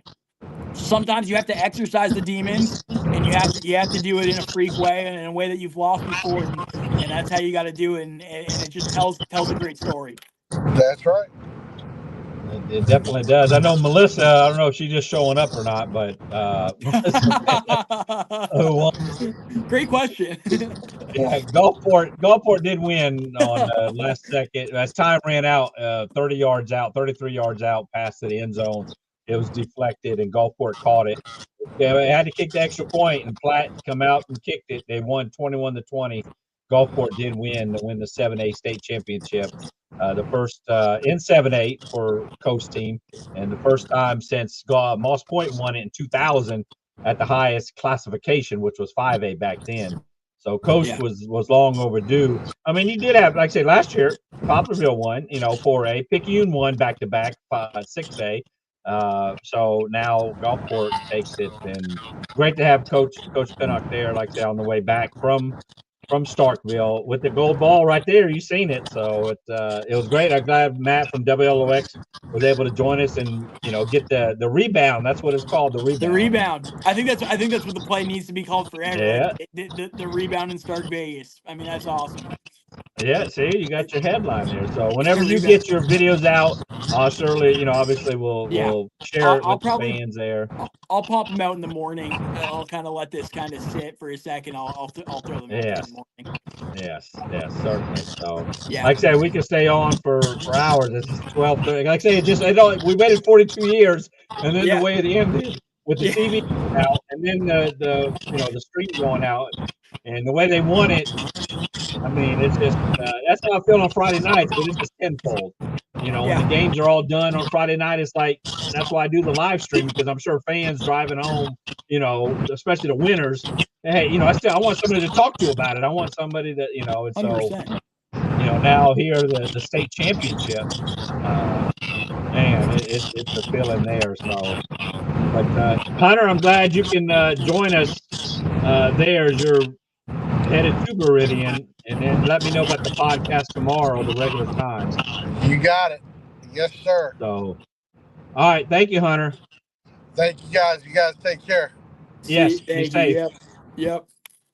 All right. So, he's driving, obviously. So, he's, but I'm glad he was able to join us there. Again, he had to call on the radio 96.7. But yeah, Matt, I guess from one Matt to another, I guess that we have to end the show. I mean, absolutely. Well, I mean, what a heck of a game! What a great season! I mean, it doesn't get better to end it off like that. Tomorrow, I don't know if anyone watching this is going to be up at 6:30 or 8 a.m. for our Good Morning Mississippi. Probably 8 a.m. But Good Morning Mississippi is going to have the instant reaction here from Parker Nettles that I've been watching over and over. He's just elated, in tears of just complete joy, and he's talking about how the play unfolded, and it's must-watch stuff. So we'll have that, and then tomorrow evening we'll have a full recap. Nigel Whittington will be here to do that. But after I think I've had 3 coaching changes at the collegiate level this week, early national signing day and state championships. I'm gonna take a day off tomorrow. So you're off okay. Yeah, I'm finally gonna take a day off. Oh, well, there you go. I know there's still we got 894 people at least on the. I mean, they probably listen. They could probably listen to this all day. I'll tell you what happened tonight is a moment that not just the people of Gulfport will remember, and not just the people of Tupelo either. I think you look at the state history of this game, And that is as good of an ending as you will ever see in the history of a football game. It does not get better than that. You tie the game on the last play with everything on the line. It just has to continue to be reiterated. And that, like I keep saying, it does not happen by accident. Gulfport set them up for this. So yeah, and then you have like I said, a kicker who just missed a field goal to go ahead. 28-yard field goal comes up, has to come out there and kick the extra point. I can't imagine, and he needs to get his shine too, because that is not an easy thing to do. After you feel like, oh man, this might be on me a little bit, to come out there, and the goalposts are 3 feet on each side, so it's 6 feet narrower than what you see in high school, and that makes a difference, by the way. So yeah, I mean, that field goal, had it been on high school posts, would have been good. Yeah, that's what they were saying on the broadcast. So yeah, it would have been good. So it's just a culmination of, I say if they would have won it last year, like Tupelo, if they would have won it last year, but it's been, since 2000, I just said most points, the highest classification, and then Gulfport has never won. So it's just a combination of everything. Haven't won in a while. 7A hasn't never won in 7A. It just started, of course, a few years ago, 7A class, and for Gulfport to do, what it did, have 3 playoff games with a running clock, which I don't think has ever been done in coast football. It probably was done in statewide, but I don't know. I can't check that, but still 3 running clocks in the playoffs. And then I knew this was a running clock tonight. As you said last night, 28-24. So I said 27-23. It ended up being, of course, that 21-20 there. And how it is with Tupelo side. They won last week with that missed extra point by Oxford. And Tupelo won it 21-20 to get there. They did. So, it's very poetic. And I know you keep trying to wrap this up here, but no. I mean, you look at when they started 1-2, and I'll be completely honest. When they started 1-2, I thought that they were in trouble. I mean, you played it, and the teams that they played were obviously really good football teams. Picayune's a heck of a football team. Laurel ended up being a really, really good football team too, and they played them close. And then Petal, I mean, you saw just how much more or how much better Gulfport got over the course of the season, because the next time that they played, I mean, the clock was running in the second half. The best teams at the end of the year are the teams that improve the most throughout the season. And Gulfport showed that. They scored at least 35 points in 10 straight games leading up into this state title. I think in 9 of the 10 or 8 of the 10, they scored 40 plus. And they scored 100 and they outscored opponents, I believe, like 135 to like 37 or something. 175 or something insane. To like 37 in the playoffs. Just a remarkable number where you're outscoring opponents by more than 100 total points in 3 playoff games to get to the state title. I mean, it's unheard of. And you look at it, and Coach Pennick said earlier in the year, his defense was better than his offense, and his defense scored a lot of points in the postseason for them. But also the offense, when it mattered the most, they're the ones who got the job done. It is. Like I said, the 3 playoff games, 3 running clocks, looking at the scores where it was 45-7, 45-10, 40-7, even the last game with Harrison Central, 45-13. The Iberville, of course, with the onside kick, 175 points right there. Yes. So I mean, it is, and then for them to play, you wonder how they would react. Gulfport playing in a game like this, because they haven't played in a game like this since the Iberville. Right. I said that last night. Yeah. You do not know how your team is going to respond when you've played a month and a half of football where you were just completely dominating the football game. And they did it. Yes. They got the job done. I mean, all season. I mean, looking at their scores, like say, even in that first game of the year, they were in field goal range. They could have kicked a field goal. Nettles threw the interception inside the 5-yard line, and they lose to Picayune. But they would have, could have, should have won that game, and then they beat Laurel. And then they lost to Petal on that field goal, and they haven't lost since. And the games really weren't close. And the Iberville was the closest one, 38-35. But other than that, St. Martin 40-0, Ocean Springs even 41-28, and 45-13 Harrison Central. So it just a very dominant performance there. And I don't think they would change a thing from this season. I wouldn't. I can guarantee. I don't think they would change a thing. I think those losses created what you saw tonight. And without those losses, go ahead. I was gonna say, without those losses, I don't know if they're here right now. So true. Those ones in the non-region games we just mentioned, Picayune and Petal, where they defeated Petal, later on in the playoffs. So, I mean, yeah, to change it the way now, he might have wanted to change how the game was won tonight, by the last second, but hey, it worked out. So yes. But he couldn't stop smiling. So. Yeah, I mean, just the pure raw emotion that's a top 5 moment of every single person that bus's life. I mean, their wedding day, the day that their kids were born, and winning the 7A state title on a Hail Mary.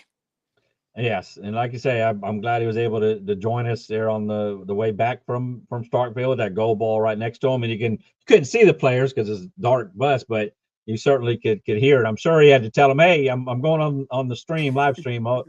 Keep it down," because yes, they certainly had to be celebrating. Obviously, I would, I mean that's just a great accomplishment, and really look forward to the videos, like you said, to the interviews with because I haven't seen any interviews, since we've been on the live stream. So. Maybe I can pop this Parker Nettles one up here. I won't be able. I can just kind of play it raw here. Let's do this. I don't know how to. This is some technology. What is this? Back camera. We're gonna try this here. Yeah.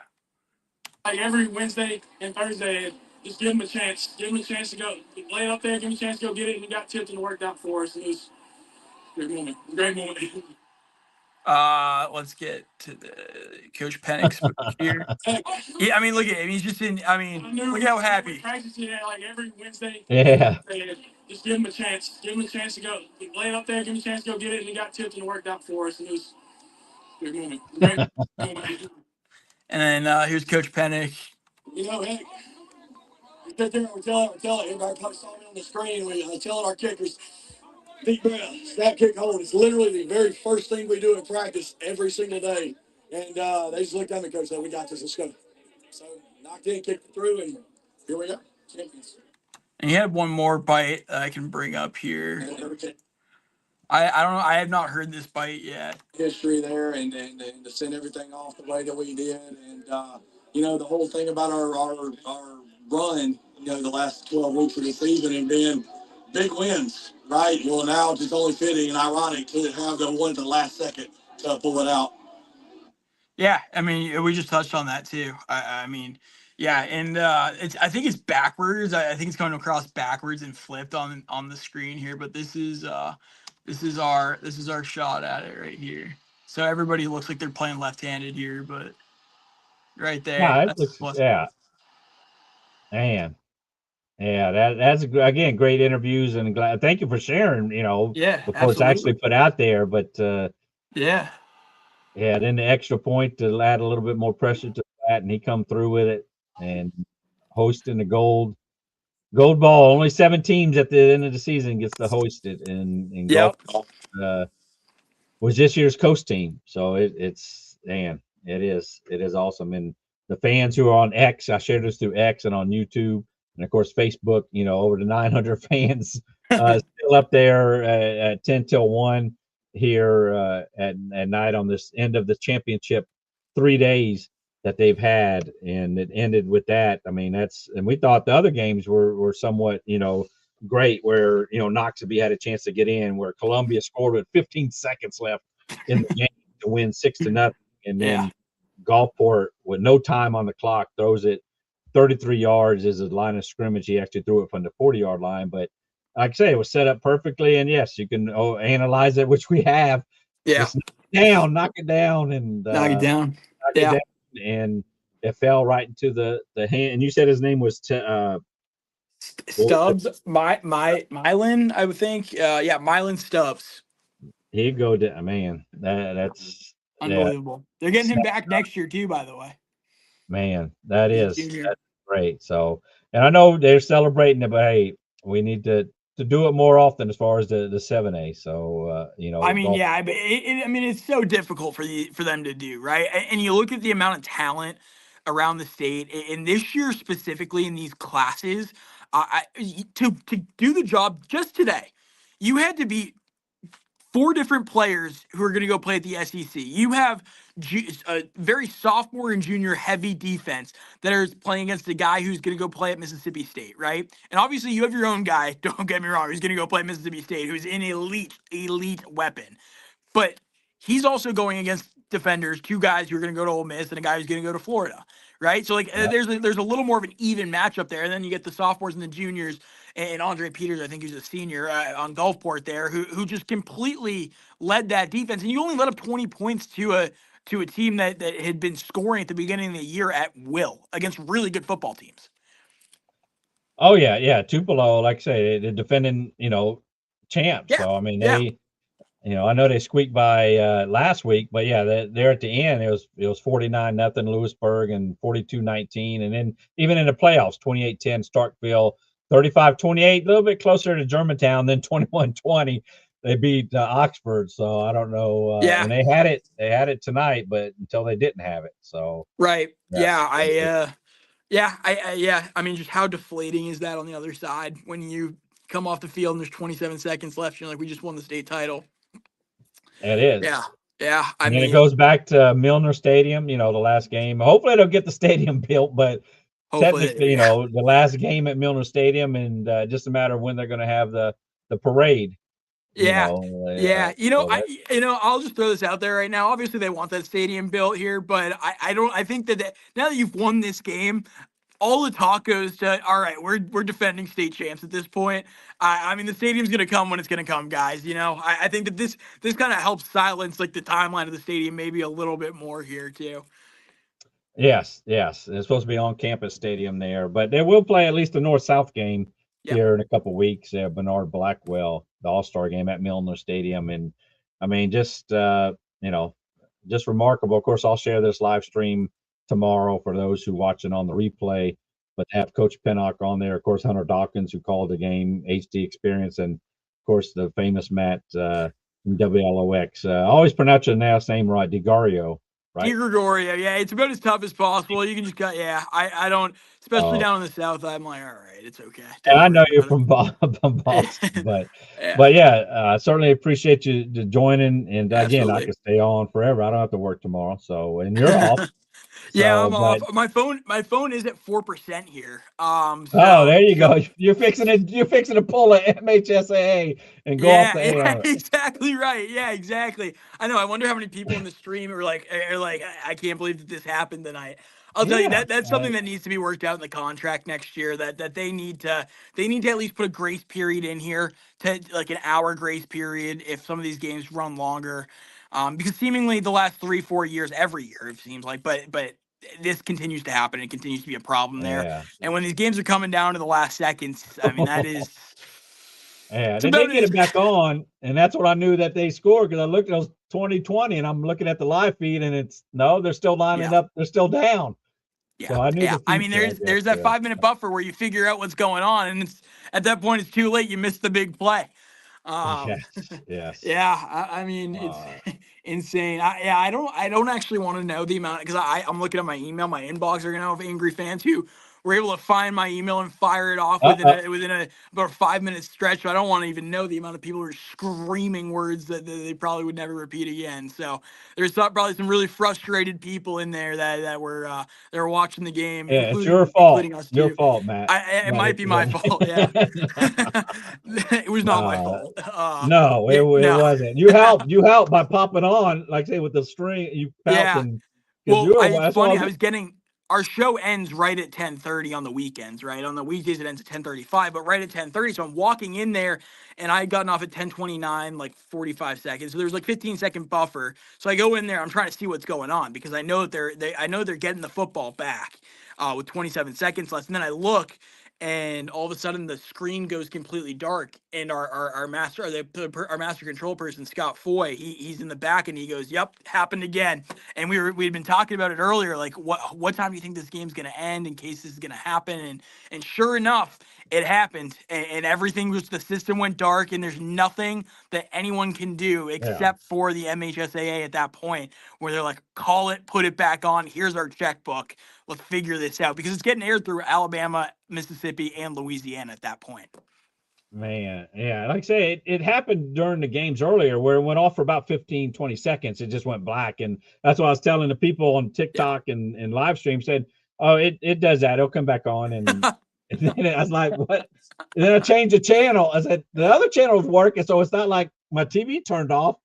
And then, and like I say, you came on and was able to find it. I was able to find it there. So yeah, it worked out all around. For heck of a story to watch it. So we certainly will catch up with you again, and we'll share everything that you have absolutely tomorrow. 100%. And thank you for joining us. And absolutely, like I said, this may be the last stream, or I may stream the All-Star game unless I'm there. But the North-South All-Star game, I may stream it there. I think Funnell usually has that game, so we'll see. And I guess Parker Net, I know the commentator said it might have been his last high school touchdown, but is he not on the? He's not on the All-Star team, I guess. I don't know how he couldn't not be. But I guess maybe not because he's new. Know. Because he's new to the state, and it's graded through a stretch there. Listen, you want to? I know how, because we had the executive director on, and he was telling how it was done, and he mentioned the state schools. I said, well, the state school, Mississippi State, they nominate the player. No, they don't nominate, but they almost have a list per se of, hey, these players are to look at or something like that. But it's the coaches who nominate. So of course, Cooper Crosby is on Mississippi Alabama game.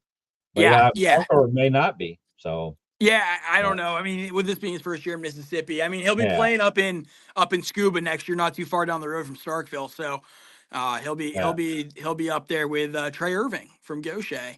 A lot of Coast kids on the East Mississippi side now. Yeah, we've seen him. Yeah, I know you're familiar with him. Well, Trey Irving, when Gulf Coast played him, he played great, Trey Irving. So if that was the last play, I mean, what a way to go your high school career. Last pass I threw was a touchdown for the state championship. That's doesn't get any better than that. It does not get any better than that. Yeah, no, I appreciate having me on, Matt. Appreciate it. Yeah, I'll pop some content out tomorrow, and then throughout our shows on LOX all day tomorrow, we'll have stuff throughout Good Morning Mississippi in the morning, and then at night at 5:30, and then at 10 o'clock we'll have a lot more than the couple sound bites that you have here. I'm sure. I know we spoke with Cooper Crosby as well, so you'll have his reaction, Parker Nettles' full reaction. They spoke more in depth with Coach Pennick as well. So, there's and I think there's somebody else too that they spoke with. So, there's all that in there. And so we'll have all that tomorrow. Yeah. Well, I'm glad, like I said, with the news being over, you want to, I don't know if you feel like it, but it's like, bring the news back on, 100%. Absolutely. Bring the news on. Let's absolutely. Right? I know this is exactly, this is exactly why we would do a special report. And, unfortunately, there's only a handful of us here right now that could to make it happen, just because it is 1 a.m. But I'm glad that I'm able, to do the live stream here. Yeah, I mean, it's great. What you do is great for. I mean, it allows the players and the parents and all the coaches, and it really brings awareness to this region of football, right? And I spend a lot of time around the state and around the region, and there's nothing really like what you do here, doing this post-game stuff, like really involving the community in what they do. So, obviously incredible stuff. Yeah. Yeah. Well, thank you, and hopefully your phone was still making it. So it is still making. I'm at 2 right now.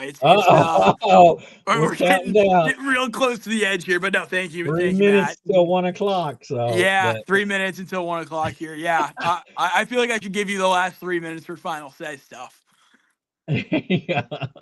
So I certainly again appreciate it again with Hunter on and Coach Pennock, and we'll look forward to the videos that will come out tomorrow. I'll certainly share them, and we'll take it in. We'll still take it in these few days, and then look forward to the All-Star game. But yes, the state champion 7A of Gulfport Admirals. So it's nice to hear, nice ring to it. Yeah. So. All right, Matt. I appreciate it. Thank you for having me on. Yes. All right, Matt. Thank you. All right. So that was Matt DeGario from WLOX there. And again, for those who missed it, let me say this is, and I'm not going to stay on much longer here either. I know it's 1 o'clock, but this was the radio broadcast. There's a gentleman here broadcast. I don't know if he's currently or at least he was for the Atlanta Braves. But this is the call, how it went down. Catch of his life. Timeout. I'll be interested. Yeah. Receiver this time on the far side of the field. He's going to be stacked. Nope, check that. They're going to move the whole offense to that side, so he is in the backfield. So Nettles in the gun. One play left to determine the 7A state champion here in Mississippi. Nettles waiting on the snap. Takes the snap, drops back, has time, unwinds, fires for the end zone. Up for grabs. It is going to be caught. He caught it. It's a touchdown. Milan Stubbs, and we're tied. A miracle in Starkville. A 33-yard pass on the last play of the game. And an extra point will win it for the Admirals. Unbelievable. The sideline is electric. They're bouncing up and down. Parker Nettles put lots of air under it. It was deflected and caught in the middle of the end zone by Milan Stubbs, the catch of his life. Timeout. Go for it. And now the Admirals call timeout. They can win it with an extra point.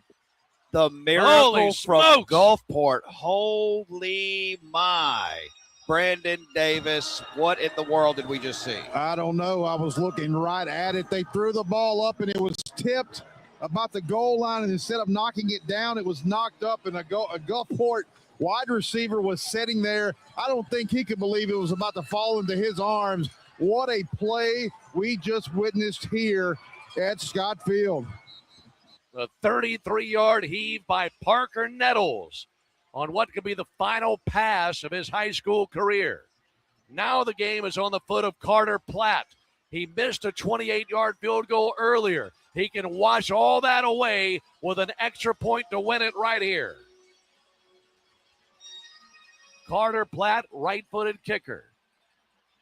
Just needs an extra point to give Gulfport the state championship in 2025. Waiting on the snap. He's focused on his holder. Snap back, hold down, kick away, kick is good! Gulfport wins the state championship on a miracle final drive in Starkville. It's their first ever state championship, and they have spilled out onto the field. What enthusiasm. They're running all over the place. Meanwhile, Tupelo players are laid out face down, experiencing more grief than they thought was ever possible. And the Admirals are celebrating on the field in an absolute classic for the 7A state crown.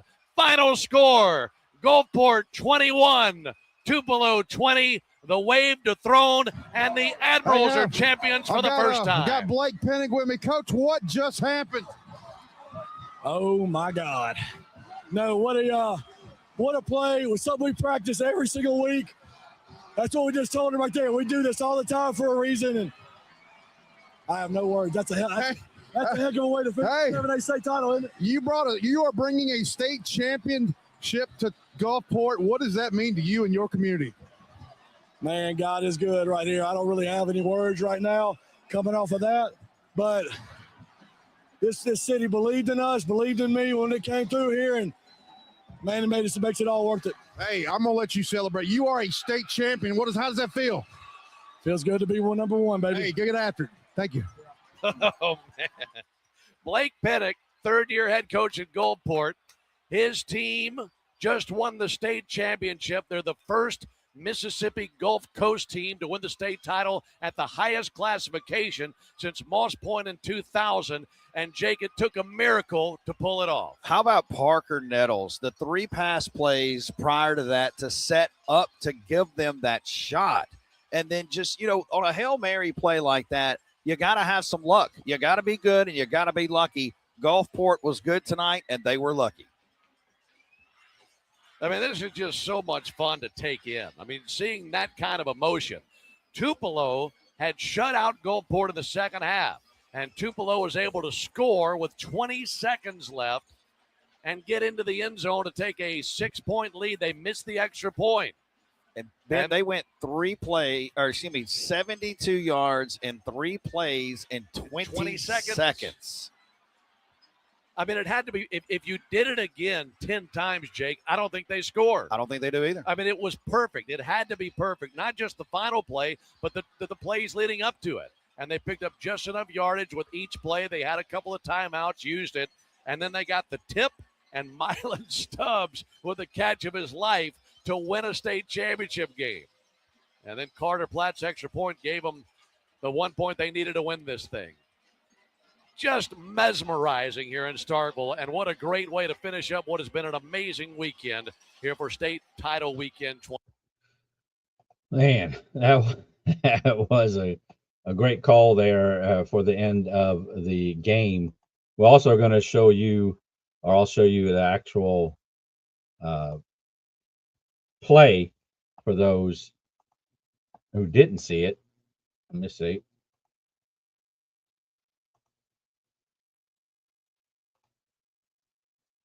Here is the actual play.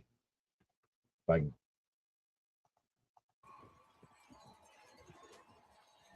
And this guy right here is going to catch it.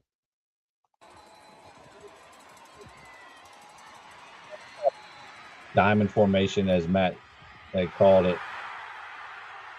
Instead of knocking it down, they went to try to intercept the ball. And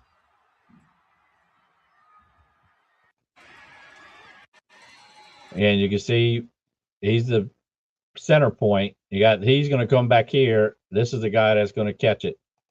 This is from Brandon Shields off of X. And unfortunately for Tupelo, there's a winning side and a low side of the score.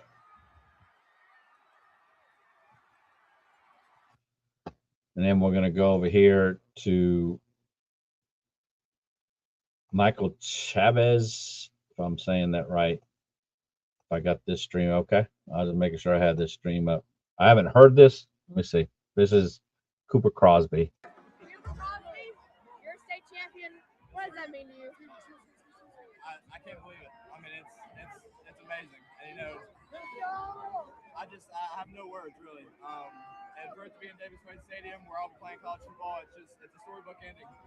And I'm so proud of this team. We've been through so much, and it's just that ending was insane. And I'm so glad to be a part of this team. I'm so blessed to be a part of this team, to be given this opportunity to play in this game. And I'm just ready for the next chapter in Hell State. I'm sure the words are hard, but, you know, can you describe just that ending, you know, Hail Mary to win a state title? I mean, that's something you see in a movie. I mean, it was tipped too. So, I mean, it was just insane. And I'm so glad our guy, number 21, Mylan Stubbs, he came down with it. And we sealed the deal with the kick with the extra point. So it was amazing. But I mean, two had to be scored before that. You did that. That's right. One of them into a little cowbell ring. Just tell me just how storybook that is in its own as well. It's amazing. It's awesome. I mean, it's just, I couldn't have wrote it up any better. I mean, the first game I ever played on this field, got 2 touchdowns. I mean, that's not bad. So I hope to continue to do that while I have the maroon and white on. I overheard it in the last 5, but Parker pulled you aside. He was like, let's take our time, let's win this. Just having that bond with him, just getting it out senior year, what does that mean to you? Oh, it's awesome. I mean, me and him, I met him at the beginning of the season. I mean, I have no idea who he was, and we just built a great relationship. We went out, did things on our own, some mini golf, bowling, just things like that, and just building a connection with each other, you know, on and off the field, and it really helped us out. Congratulations. All right, so that's Cooper Crosby there with his interview. And we showed you Brandon Shields off of X, his interview there. We had Coach Pennock, his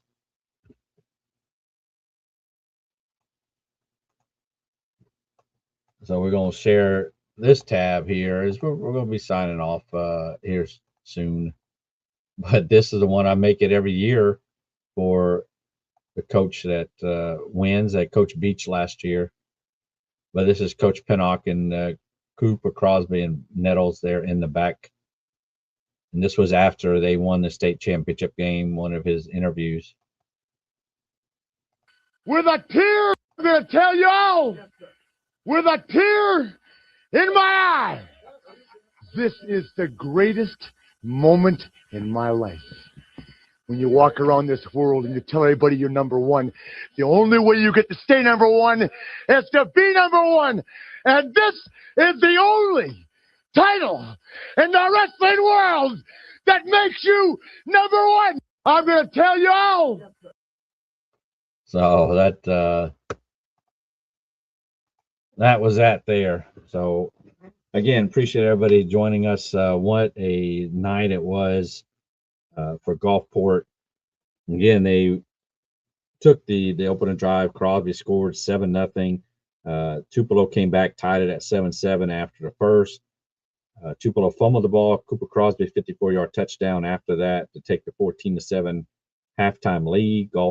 Tupelo came back, opened a drive of the second half, 13 plays, 63 yards. Took up over 7 minutes of the 12-minute clock and tied it at 14 apiece. And that's where it was till it was about 30 seconds left in the game. Tupelo scored, make it 20-14. They had missed the extra point, and that's where it was until Nettles threw it up.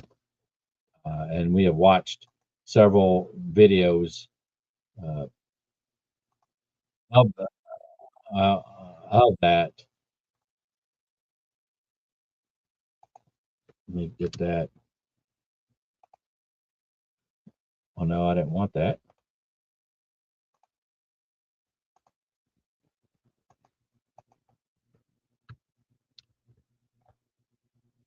We'll wrap it up here because this will be I'd say we might live stream the North-South game, but this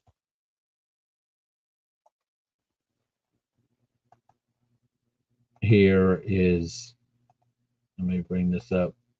You see Pristine Media, they do a great job, and this is the play in slow-mo as time expired. He said that ball went in any direction, it would have been over. It just happened. It had to be the perfect drive and the perfect throw, the tip, and that's where he caught it at, because he's right here, and you have this right there jumping up, and you have the man over here. And see him, he's diving for it, and that again, Mylan Stubbs with the game-winning touchdown, and then Platt had to come in and kick the extra point to give them that 21-20 victory. So, man, oh man, let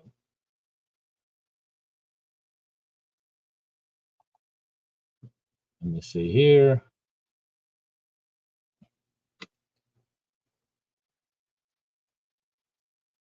And those who didn't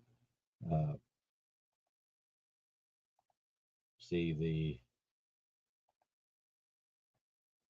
last play, this is it here. You see there's 2 seconds left. The ball's at the 33-yard line. They're only going to rush 3. This one's late rushing. This is, again, the Stubbs who's going to catch the ball. The Admirals, they send 3 to rush. Nettles will send it to the end zone. Up for grabs. It's batted around and pulled to the end zone. Hail Mary is a score. Nettles will send it to the end zone. Up for grabs. And like I say, he's coming. He's in the back. He's coming in the back. He's jumping in the middle, and that's Stubbs there that will catch the ball. Batted around and pulled to the end zone. Hail Mary is a score. Oh my goodness, Stubbs hauls it in. A point attempt away from a state title. We're tied at 20. Oh my goodness, what a play. Holy smokes. And there's Platt. The snap, the placement, the kick is on the way. It's good. Gulfport, for the first time ever, can claim a state championship. A 21-20 walk-off win over the defending 7A champs Tupelo here in Starkville. What an outstanding last drive by the Gulfport Admirals as they took that ball down the field.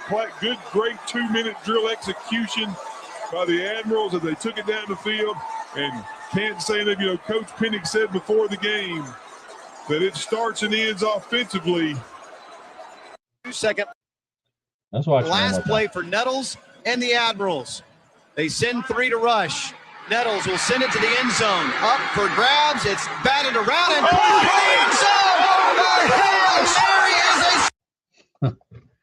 That was, and that's called the rebound, as we coach. That's the play that they call it, the rebound. So the rebound in Starkville for the state championship. What a way to end the season for Gulfport, who dominated in the playoffs, all 3 games, running clocks, and you knew Oxford was going to be tough. Sure enough, obviously they missed that extra point, gave Gulfport a chance there with 30 seconds or so to drive down and to get that play to win 7A state championship. The first time a coast team has won in 7A, the first time in the highest classification that a coast team has won since Moss Point won in 2000. That was in 5A. That was the highest classification then. Moss Point did lose in 2001 the state championship. So the last team to win was 2000 in the highest classification. Until now, the Gulfport Admirals, Coach Pennock and company are driving back now on the bus. I had an interview with him here earlier, and I'll replay this for those to watch that. So certainly appreciate everybody joining us. Still over 900 or so people on the live stream here and on TikTok. I live stream it there. Appreciate everybody on TikTok, on X at Coast Football. Again, the final 21 to 20 Gulfport are your 7A state champions. So be safe out there. All-Star coming up Saturday. There's still a lot more stuff coming up, just because with the All-Star games the next 2 weekends, then we'll have the Coast record book that will update as the playoffs count toward the record books. We'll update that. Then they have what else is coming out? The Statman season 10 stats will be coming out. Football 365 days a year. You know, there's always something football related that will be happening. So we'll have an overview of this past season. And we also have 3 coaching jobs already open of the roughly, normally it's around 6 to 7 that open up every year on the coast. We have St. Stanislaus and Harrison Central, and Coach Lewis Sims retired in Pascagoula. That job is open there. So 3 job openings, but you're at the right place to know everything with coast football and even statewide. I share a lot of stuff that is statewide if it needs to be shared, and appreciate the best fans are right here on the coast. Now that golden ball is coming back down to the coast, and we will finish it off. And I will say that I'm out, but hey, one more time. Play for Nettles and the Admirals. They send 3 to rush. Nettles will send it to the end zone. Up for grabs. It's batted around and end zone. There is a score. Oh my goodness, Stubbs hauls it in. A point attempt away from a state title. We're tied at 20. Oh my Thank you all. goodness, what a play.